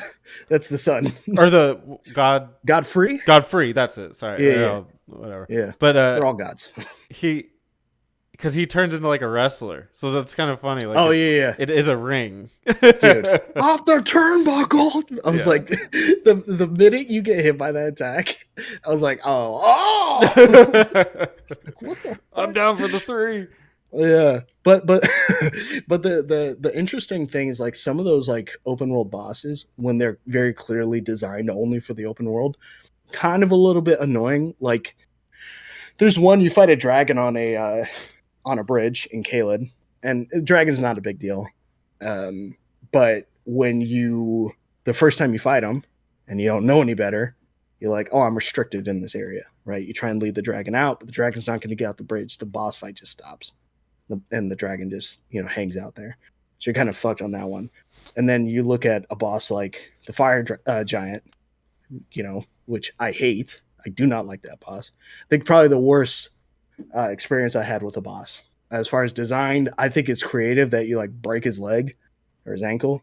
Really grody, really. And then, you gotta like fight him and he's all like really pissed off and stuff. He's the last of his kind. He's designed to keep that flame out and to be sort of a gatekeeper for that. And it's like cool from a narrative standpoint or lore standpoint, but man, that fucking fight sucks. Like, fuck that dude. Or anytime you have to fight any of the worms that have scarlet rot, fuck those guys too, because they fuck up the camera just like the fire giant does. And it's an open world area. Why is the camera so bad? Like, this doesn't make any sense, dude. So there's certain guys. The boss I was talking about is a steel, by the way, the cosmic boss. The dude that looks like he's from Bloodborne, he's very similar. He teleports to the other side of the map, so you spent most of your time running towards him and then avoiding his attack and then hitting him a couple times. He does a couple of abilities here because he's like based in gravity. does a couple attacks here and there, and then I'm gone. It's like, oh, great, fun. Mm. Having the time of my life. Like some of those bosses are really just like shitty. So yeah, that's the best way I could describe it. What did you think of like the final boss? And by that I mean the Elden Beast. Because I know there's probably underwhelming. Yeah, underwhelming. I'd say is what it was. I was expecting. I honestly thought I was going to fight America. At first, because I was getting the vibes from like Dark Souls 2. Dark Souls 2, you fight Nashandra, and she is pretty much she's a fragment of Magnus, who's in the first Dark Souls. He's like part of the Abyss. And I was getting those vibes like, oh, you want to marry me? You're going to have to fight me. And I was like, oh, fuck. Because Nashandra's like, hey, you'll take the throne and I'll be your wife or whatever. Don't sound too excited. Yeah. Well, no, she was undead at that point. I was like, you look ugly and you're too tall. That's two strikes. Bro, if you're scraping skyscrapers, bro, like we're done. You want to get married to that girl? Like, nah, she's a little too tall. Oh, and she's undead. Did you see her bony ass like, when she came through? When she sat down, her shit was rattling, bro. You need some meat on them bones, girl. Yeah, get some meat. Right, but that's not part of my diet. But I need humanity. But I was getting those vibes, so that was initially what I thought was like, all right, I'm gonna have to fight America. Technically, you do because you're fighting Radagon, so it's the same person. But Radagon was like pretty plain. He had some cool looking abilities, but I was like, it's pretty simple. And then when you fight the Elden Beast, like the thing is like. I've always thought this. I think the best villains are the ones that are introduced in a certain extent, either at the beginning or some part in the middle. You can't introduce a villain towards the end of the game and expect that to have the same impact, right? Mm-hmm. So I think a good example of that is more specifically in the more current versions, but like Final Fantasy VII Remake, right? You're seeing Sephiroth. I mean, granted, you already know he's bad, but like, they're doing a good job of being like, hey, there's a lot of interaction between these two. So it builds to that. We watch wrestling. You just want to have the contract signing sometimes, you know, you want to build to something that's like, hey, there's worlds are going to collide when these two people, fight each other kind of a thing. Well, I think it's funny you call the Elden Beast a villain because I didn't even look at it that way. And even like not really understanding the story or anything, I didn't even look at it as a villain. I just looked at it as something I had to conquer to get my thing. Like, do you know what the Elden Beast is? Like what it? Yeah, it's like the will of the Elden Ring. Yeah, like that's not. Yeah. It's not even really like an enemy, right? It's just like I gotta kill you. Yeah, because I gotta be the Elden Lord or something. Like to me personally, I feel like I should have fought the Beast first before I fought Radagon. Yeah, like he's waiting for you after. Yeah. Something because like the thing is like this dude's hard at work, right? He's trying to build back the Elden Ring. Mm-hmm. What makes more sense to me is he's putting all of his cards in front of him to stop you from getting to him. But also, more specifically, I think it betrays the circumstances that Radagon's in. He's only coming at you with a hammer. What would have been really cool is you went through all his forces and all he has left is a hammer. Yeah. Because then he's just like, I just had the hammer that America used to shatter the Elden Ring. I believe it's the same one. I'm going to shatter your skull. Yeah, I'm going to shatter your skull, and I'm going to build the Elden Ring, and I'm going to prevent you from taking over this age. Yeah. Kind of a thing. Like, you could have totally been like, all right, he kills the Elden Beast, and the Elden Ring is, like, fading. And then he's like, you're ruining it, And in that same sense, I would say Bloodborne does a better example of that because they talk about all these great ones all the time to where when you fight, and sorry, spoilers, the game's been out for a minute, but in Bloodborne, your last boss is supposed to be, what's his name? Garum? The first hunter. Geralt. But you're supposed to fight Gurman. You fight Gurman, right? And then what happens is if you don't have the 3 umbilical cords, what happens? You reset the cycle. You take Gurman's place, right? Because he's trying to kill you, so you can wake up in the dream and the cycle repeats itself. He's a guy you knew, started the game, you knew who he was. You didn't know he could stand up. You didn't know he could move that quick. You didn't know he had his scythe, right? He Like crazy. He could dodge roll. Yeah, this dude's zipping all over the place. And you're like, what the fuck? But it's kind of interesting, right? And in that same sense, I would have said something like, give me Gideon at the end. When I saw him, I was like, oh, okay. Must be, at the end here soon. And then Godfrey, I understand who Godfrey is. So when he shed his stuff, I was like, oh, okay. Like that makes sense. Mm-hmm. But the further in you go, all right, you fight Radigan. Okay, all right. This guy's crazy. I'll take him. And then Elden Beast. What? What? What are you doing? And it's not even like an enjoyable boss fight either. I just didn't have fun with that boss. It was an odd way to end the game because it doesn't fight like the other guy. Like it has like some jumping patterns to do. Mm-hmm. And I died to it several times. And then for whatever reason, like it became obsessed on the one where I beat it. It just became obsessed with my spirit ash thing. Mm-hmm. And stopped moving and just tried to kill it, and it couldn't kill it. And I just stood next to its belly and hit R2 until the health bar went down. Like that was literally the end of Elden Ring for me. Yeah. I was like, this is the weirdest ending to this game. Like it's so anticlimactic. I mean, if you look at the end of the first Dark Souls, you fight Gwen, the guy you've heard about the entire story. And it's like you should listen to the music of it because it's fucking sad. This is the first time I felt empathy for a boss that I just first seen because he's a shell of himself, because he's been using himself to burn this flame of an age he can't even enjoy because it's like his legacy, right? So when you come in there, the piano starts playing lightly. It's the Dark Souls theme at that point. But it's like, doom, doom, doom. And then he's aggressive as fuck. And you're like, the juxtaposition between it, right? It's just perfect. When you go to Dark Souls 2, it's Nashandra, right? The person who's like, hey, we're going to bring in the Age of Darkness. It's pretty much the opposite at this point. Mm-hmm. Like, yo, let that flame go out is what she's saying. And then when you go to the third one, who do you fight? I forget the boss's name, but it's essentially a combination of every person who lit the flame before. So you do fight Gwen, and then you fight the Dark Souls, I believe you fight the Dark Souls 1 version of the Hollow. Oh shit. Yeah, complete with like move lists and everything like that. Like they really go into it. And then like, Bloodborne, you fight Gurman, and then you fight the Moon Presence once you've rejected them trying to like cripple you and turn you into just a tool.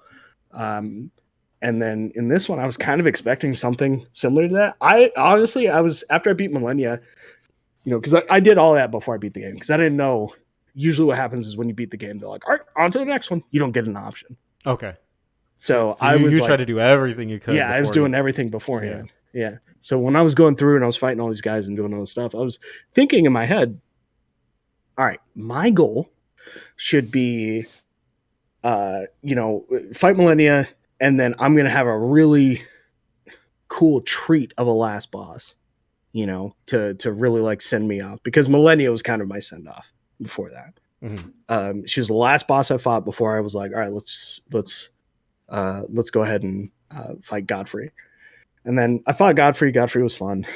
And then, or was it the other way around? Whatever. Anyway.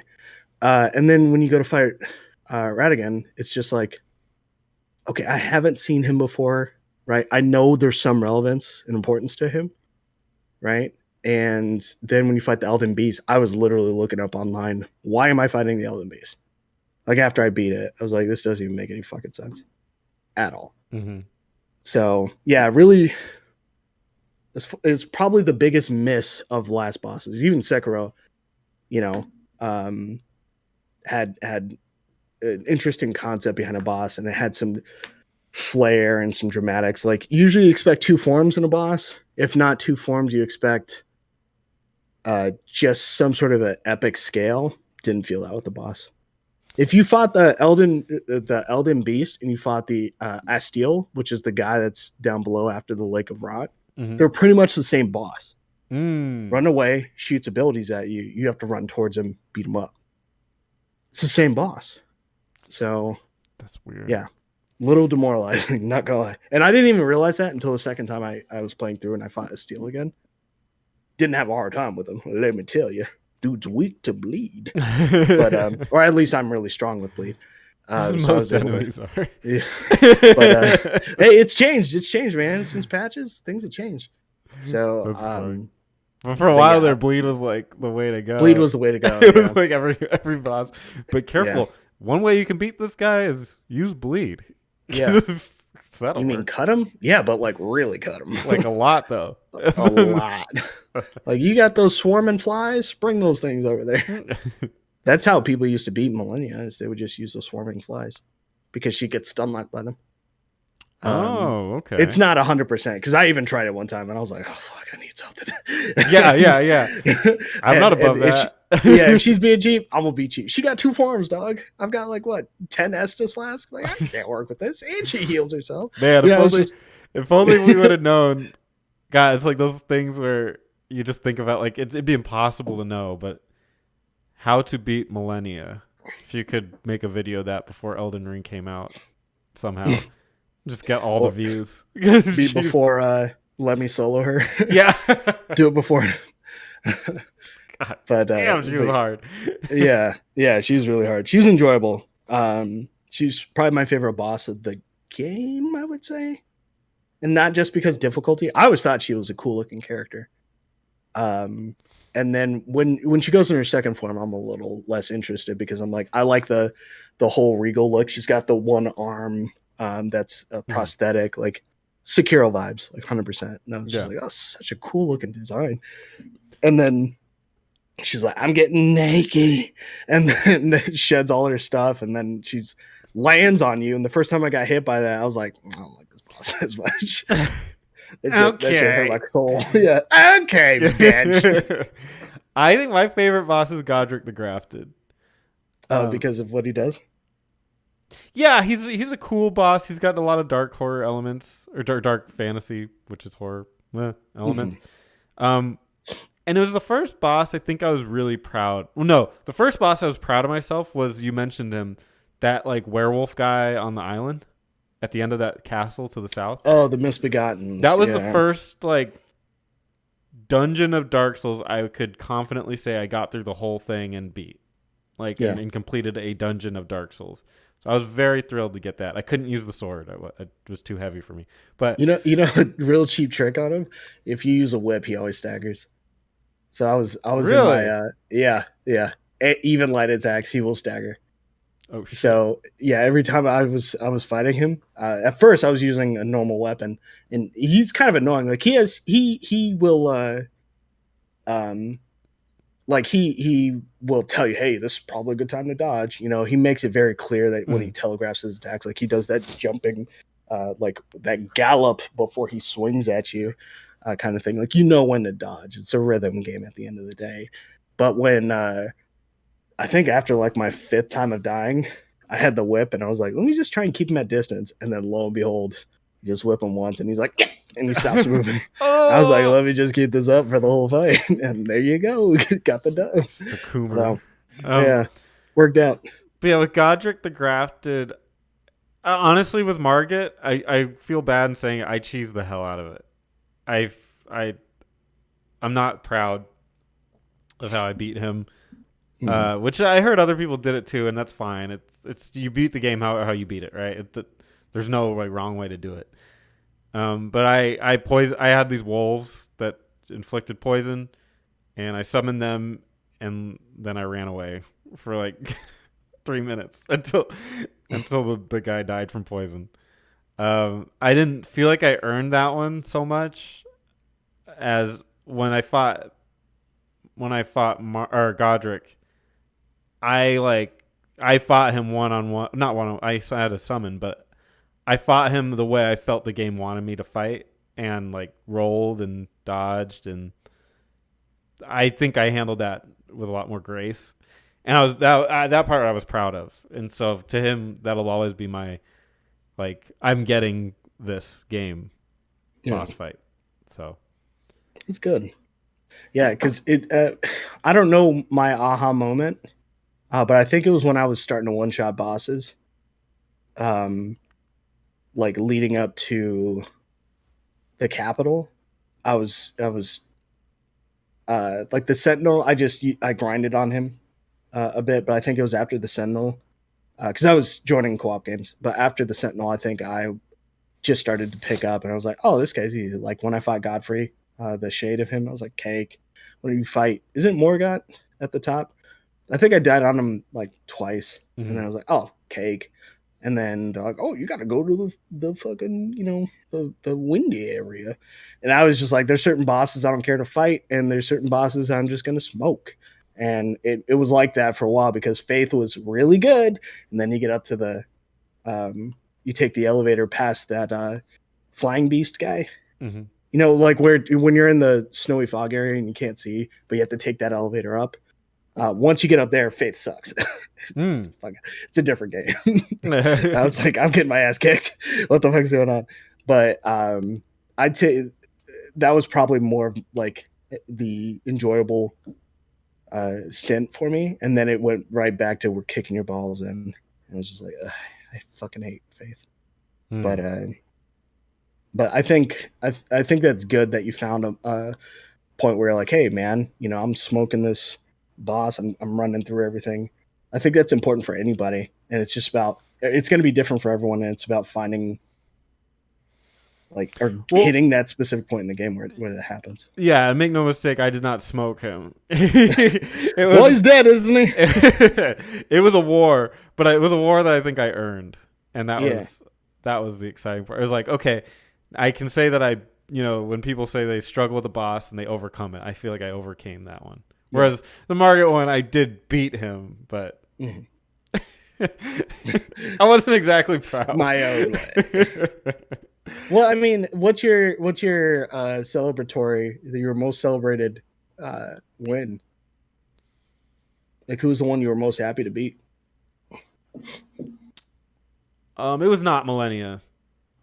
I honestly didn't even intend to beat her. I got peer pressured, so I was like, okay, I'll do it. So, and it felt good to beat her, but not like at the level of other things. It was more of like just a weight off my shoulders. Mm-hmm.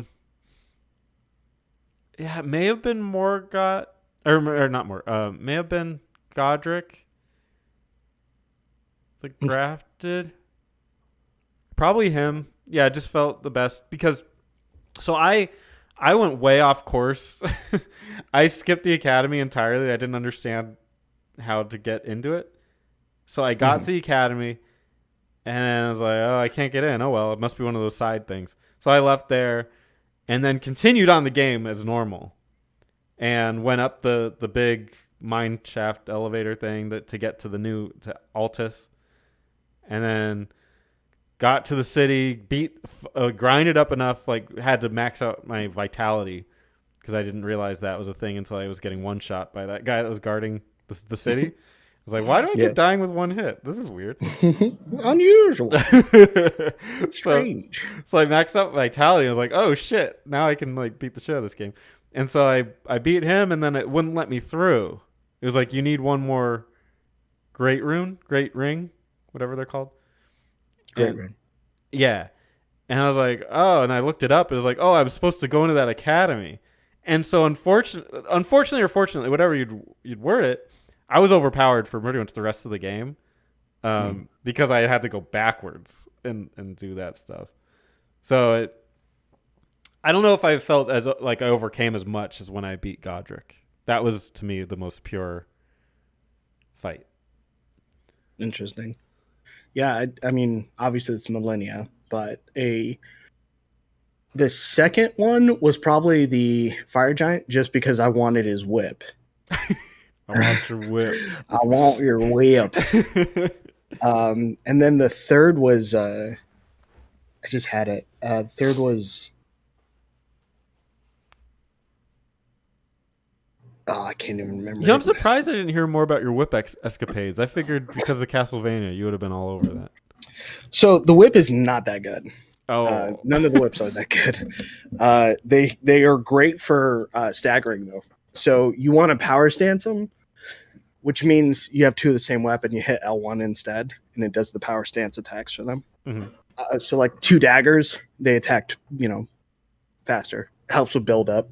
Helps a lot with build up for whatever abilities that you have. But no, power stancing whips it's almost faster than the normal whip. I will make a Castlevania one, but I would need help from other people. Like I would need someone to come into my world and drop certain items for me. Because I would need the whip for doing the volcanic manor. There's two whips that you get from there, if I remember correctly. And that's like so far into the game. It's like I need my cosplay armor or my cosplay shit sooner than that. But so there's the candle. All right, so the whips. The first whip you get is just the normal whip, right? Mm-hmm. Which you get from the place south. What the place where the Misbegotten is. Pretty much just right before that, you get the whip there. That's the first actual whip that you get. The next whip is so much further on down the line. You get it in the place with the spider hands. You get it there, and it's actually a sword that turns into a whip. It has a really cool art too. Then you get the I believe it's the thorn whip. Draw from Prelat. Oh, whatever, this guy. I never got the thorn whip. That's interesting. I think I need to go back and do another build or to see if I can just get it. And then Hoslow's pedal whip, which you get from killing Juno Hoslow. So I need that one for sure. And then the Giant's Red Braid is also a good whip too. And it scales with Faith, which you get from the Giant. And it's the fire flame whip. The magma whip candlestick you get in the volcanic manor, and that one's good too, but fuck that shit. But I wanted to do a whip build initially, and it worked for certain bosses, so I kept it as an offhand weapon. But over time, I started to see like unless I'm going 100% in, the whips aren't worth it. So I switched out of it. I honestly would probably go back and do it again. And I would probably double whip, and I'd have a poison and a bleed one. I'd probably do the thorn one here, the thorn whip, and then I would do a poison one. And I think I'd be content with that. But I would need someone to help me out with getting it, or like because you could drop items in the game, right? Like you could trade in the game. It's just a matter about getting people on the same page to do it. So, yeah. But wink, wink, nudge, judge, help me. I'll do it. Well, I got to find it first, and then I can link up with you and then be like, hey, I'll drop it to your guy, and then you could drop it back to my guy. Gotcha. Yeah, I'll be down. Let's talk about the legacy of this game now. Again, we're doing this on 4/24/2022. Yeah. So there's actually three things. I only have 2 bullets here, but there's 3 things. First thing is, what are you expecting as far as DLC? Has there been anything announced? And if not, what do you expect from it? Going off of previous DLC, they usually try and not have. They want it to affect the end of the game, but they want it to affect the end of the game more from the concept of like you have more clarity on the events. Mm-hmm. So like I want there to be a story about Michaela. Yeah, Millennia's brother. Millennia's brother. I want story on that. I also want more story on Ronnie, because apparently there's another kid, but no one knows. I also want to see if there's a relation between Melina and Ronnie. When I was telling you about that ending, if you do like the madness ending, mm-hmm. Millennia's eyes switch. So now both of her eyes are open, and one of them is like glassed over. So it's like, oh, what does that mean?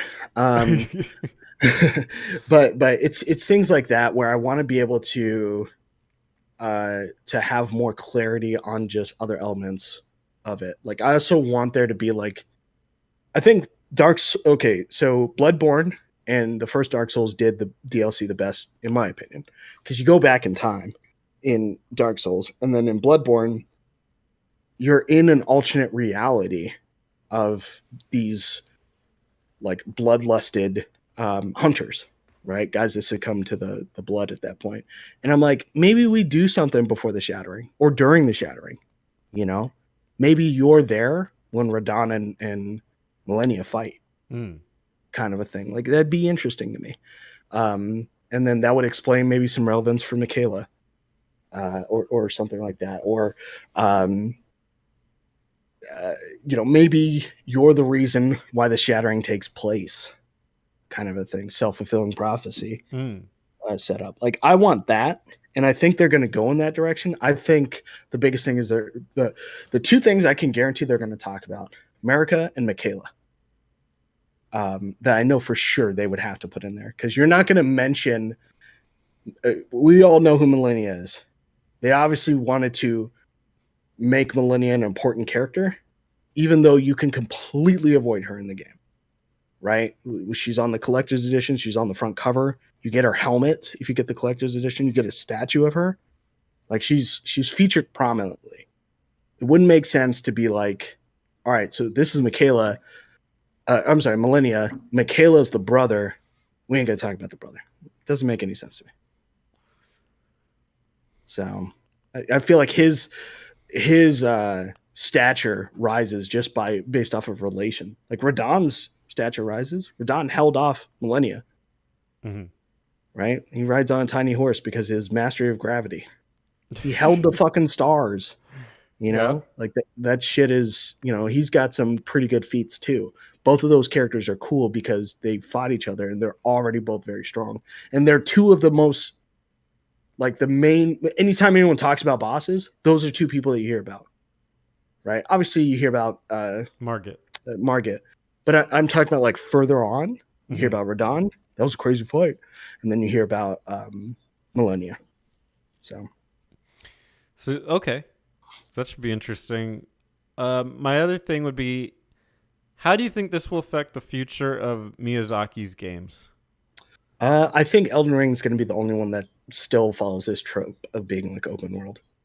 I think one, better be a Bloodborne 2 coming out. But I think they're going to go back to the linear style for Bloodborne 2.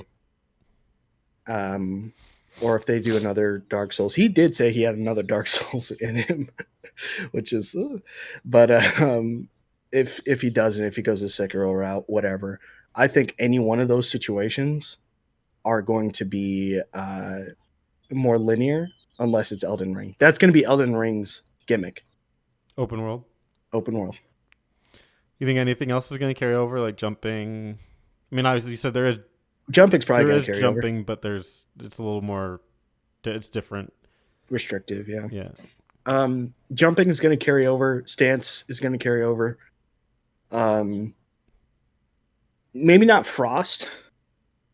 Per se. Now that I think about, Bleed was Bloodborne. But Frost, I think Bleed was Bloodborne. Pretty sure. Frost is not going to carry over because it has to be tied to your ability, or it has to be tied to your lore. Frost doesn't make sense if it was in all the other ones. I think Frostbitten was in Dark Souls 3. If I remember correctly, it was. But like, that's the only other way I can see it. I don't see that being in Sekiro. And if it is, I apologize. I'm pretty sure it's not. And I don't see it being in Bloodborne. But yeah, certain things are going to change. I think we're asking for too much. If we go, yeah, we're going to put in open world in every one of our games now. Like, no, don't do that. The cycle for these games is going to be ridiculous. I mean, look at this one. This is 5 years in development. That's true. So, yeah, no, thank you.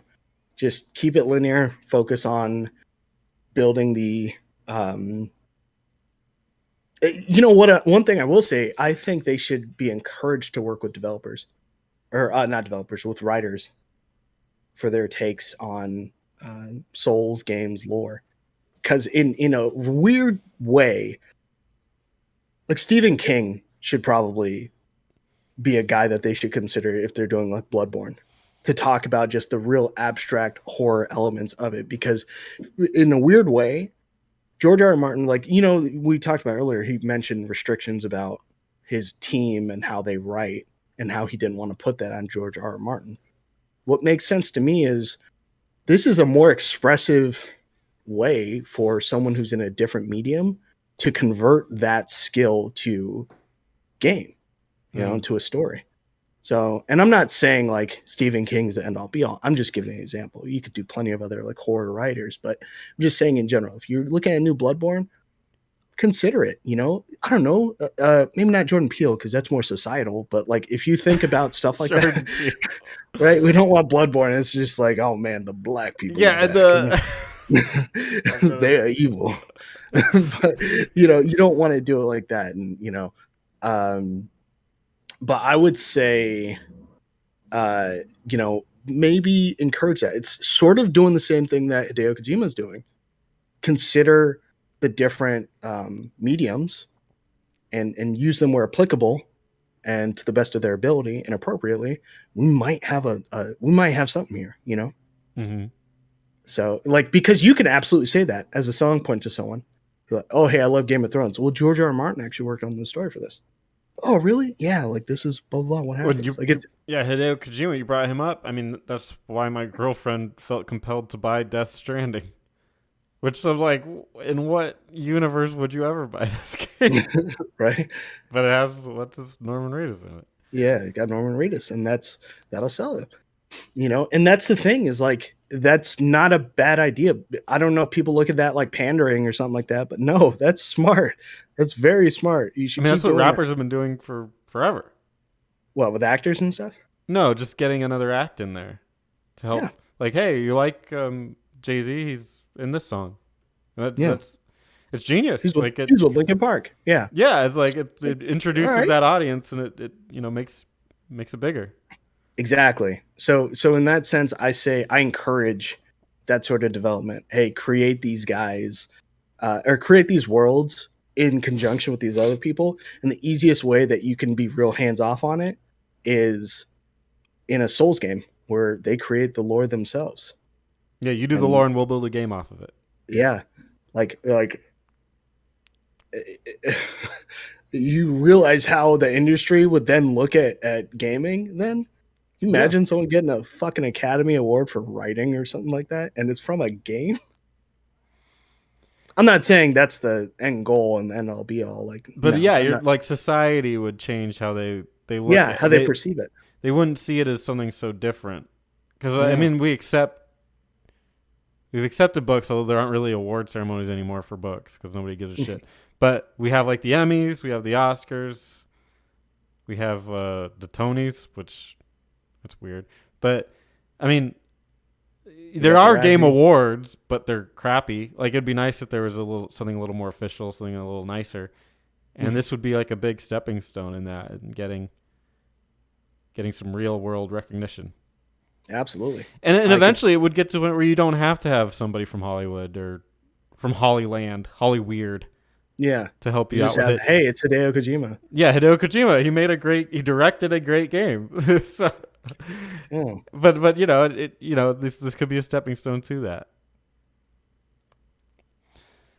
As far as my last bit is Elden Ring 2.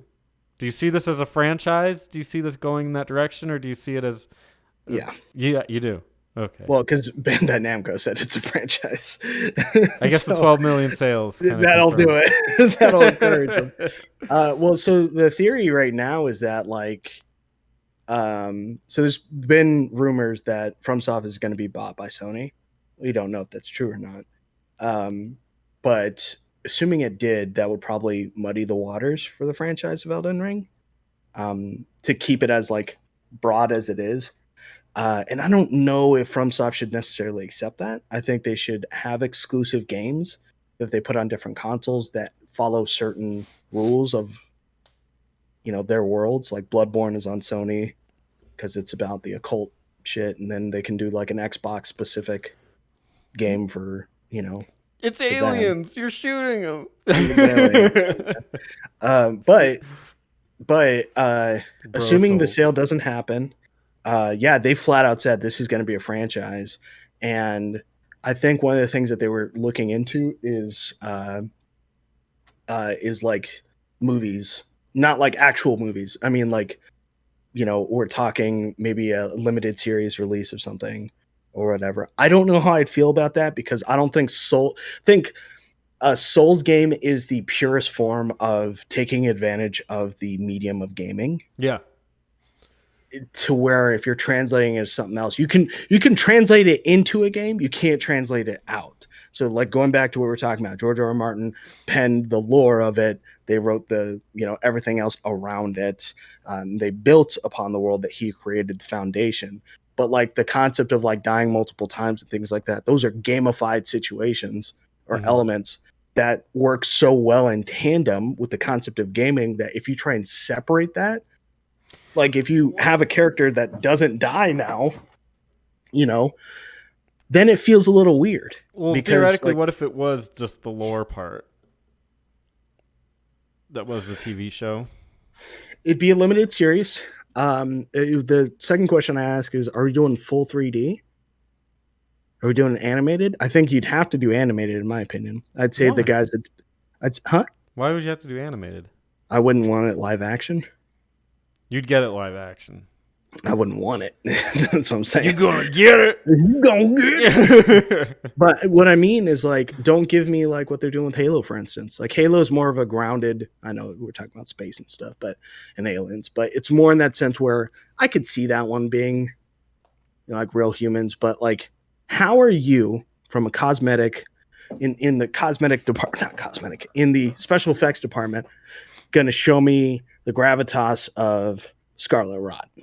He's going to show a bunch of people infected with like pus coming out of their face. Okay, cool. Now show me Radon using that same sort of concept in his fight against what's her name? Because if you've seen how Radon actually looks, it doesn't look like he has Scarlet Rot. He just looks like a really big guy with horns and shit. Well, on his helmet. But like, or show me how Millennia is supposed to look, for instance. Like there's a level of art design or art direction there that I don't think you're going to be able to do from a live action. I'd say make it animated. You can do the guys, or you can make it very similar to how like Castlevania, the guys that are doing Castlevania are doing it, to where you make it a short series and maybe you talk about the events leading up to the shattering. You're good. And then you can call it a day from there. You don't have to do any more. All we're doing is getting a physical representation of something we already know, but could stand to use some clarification. How did this affect such and such specifically? Why was it? What was the first instance in which Millennia and Radon fight each other? Why didn't Rykard fight with anyone? Where was he during the shattering? What was people's reactions to it? The individuals like that. I could stand to see. For all we know, Ronnie just made a mistake and accidentally killed Godwin. She's alluded to obviously her involvement with it, but whether or not she meant to do it is not clear. So maybe she did it on accident, and then she's just like, oh, well, this is the way it was. Maybe Ronnie and Godwin were in it to win it together. And then she killed him based off of something. Like, there's so many different ways you can go with that. And I think that's more entertaining than being like, hey, we're going to show the story of Elden Ring, what the Tarnished does through the entire thing. I'd rather it be a prequel, talking about it, and then the actions of Elden Ring, like a good starting point to just kick off into it, because I don't know if that's going to increase sales, but that's an interesting thing to get more people involved. Well, if Elden Ring is a video game franchise, how do you do Elden Ring 2? What's the story there? Same way you did Dark Souls. So the difference between when Dark Souls 1 happens, it's all about relighting the flame at the end of the day, right? Dark Souls 2 is essentially what happens when someone didn't relight the flame. And then the age of Dark Souls 2 happened. Or you could just ignore Dark Souls 2 and jump into 3. The world is starting to crumble because someone didn't light the flame. Or in the sense of the because they're called the Ashen one. You're called the Ashen one. And you're a lord. Oh, that's the last boss, Lord of Cinder. But you're trying to be a Lord of Cinder, trying to use your whole body to relight the flame. You're in a uh, kiln, I believe it is, or a campfire area where there's other Lords of Cinder who you have to beat them up to get them to use their ashes to help relight the flame. They've relit the flame so many times in so many cycles, there's nothing of them remaining, kind of a thing. Right. So it does progress. It just takes some time, but it progresses to that point where it's like, yeah, this guy relit the flame. This guy didn't relight the flame. Each time you light the flame, it gets harder and harder to light it. So as progression wise, in this case, what you could say is like the end, whichever era of order that you choose could theoretically usher in a new conflict because it's based on the concept of someone having too much power and then shit goes south every single time. That's really just me, again, being reductive about the story, but it's kind of what happens. If you look at the stuff with Godfrey, you look at the stuff with America, everything was great until it wasn't. And then that's the same shit that you can use for this one. If you bring in an age, I would think the Age of Stars would make more sense. You bring in the Age of Stars. Okay, well, now that greater will that brings in this Age of Stars is, instead of like not the greater will. The greater will is with the Elden Ring, but whatever the great one is, that's not the greater will. Maybe they don't like the fact that the Age of Stars doesn't have a deity over it or something to protect the people of the lands between. So, they send a new person in that's designed to bring back order to the lands between or something like that. There's plenty of ways it can go. Sky's the limit, really, because when you have a story that's up to interpretation, the next one, you don't need that much to create the next one. You really don't. Bloodborne 2, I've always thought of the dream just goes on. You're supposed to stop the great ones, and then you do, but the dream, the damage is done. Beasts exist in the world, all these other things. The big theory was that Demon Souls was, and highly rumored, very much rumored, Demon Souls led to Bloodborne. Okay, so I don't know anything about Demon Souls, so yeah, no, I would look up a video that talks about it. It's pretty cool, and they should give you the whole overview on the story. But the concept that at the end of Demon Souls, you get rid of magic. So what do you have left? You have guns. You have trick weapons. You have arcane abilities, which are powers from the great ones. Like stuff like that. And the moon is now a source of power, and very Lovecraftian. But they could absolutely do something like that. But yeah, it's going to be a franchise. Got to be a different planet, though, right? It's like a different same planet. But then you got to use it'd be weird if the map isn't the same. Oh, the map's going to be different. They could just terraform the fuck out of it. They just say that they. Well, I guess kind of. Ooh, oh shit! They do like another shattering thing, and then the map that like our Elden Ring would be that lower tier map that's like underneath. Yeah. That'd be freaking sick. And then like you visit little places that are now destroyed that are like. Well, so that happens in the DLC for Dark Souls 3. Oh, okay. You go to the areas from like Dark Souls 2 and Dark Souls 1 that are like falling apart because the world is like time is inconsistent. So these places that would never meet are now merged together, like all that stuff. Yeah, 100%. You could absolutely do that. And you could be like, hey, this was the, it was called Norstella, the Eternal City, right? You know why it has all the stars there is because of Estelle. He controls the stars down there. So he stole their sky is what the thing is. So theoretically, whatever age you bring into, what if it does lead to your ruin? And then over time, the world just built over it. Not the world, like the world just itself, not like people are just like, oh, better build this bridge. No, it's like it just builds over it. due to a calamity of sorts. And then as a result, you just have this new sort of land that takes over, a new rule, and then you're playing and you're running through, and okay, you got to go, down to the ruined city of Raya Lucaria. You go down there, and it's like, why is Raya Lucaria merged with fucking Ronnie's Tower? And you come to find out the whole place just went to shit after whichever decision you made, because it doesn't matter, and you're left with dealing with the consequences. But I'd also say, considering I'd want George R. Martin to be involved again, I would think he'd do a good job of making it consistent and doing something that makes sense. You may have the illusion of choice at the end of the game, but why not make it to where whichever choice you make, they just make a canon choice and they go like, hey, this is kind of the direction that happened. Afterwards, the Tarnished, I don't know, merged the Rune of Death to his body and held the everyone's death in his hands or something like that and became a freak, and then blah, blah, blah. Like I would want him to tie those two stories together and to keep it going, because we've never had that in a Soulsborne game where it's like, hey, the sequel, it just makes sense. It keeps going. It's always like, well, after some time, stuff happened, and then this happened. It's like, oh, fuck me, man. And the world was reformed. Exactly. And you're just like, what the fuck? All right. Whatever. I was trying to invest. Awesome. Well, that's the end of our archive. JD, before I end it, I like to ask, any final thoughts on Elden Ring? Great game. I like Bloodborne more only because of a bias at the end of the day.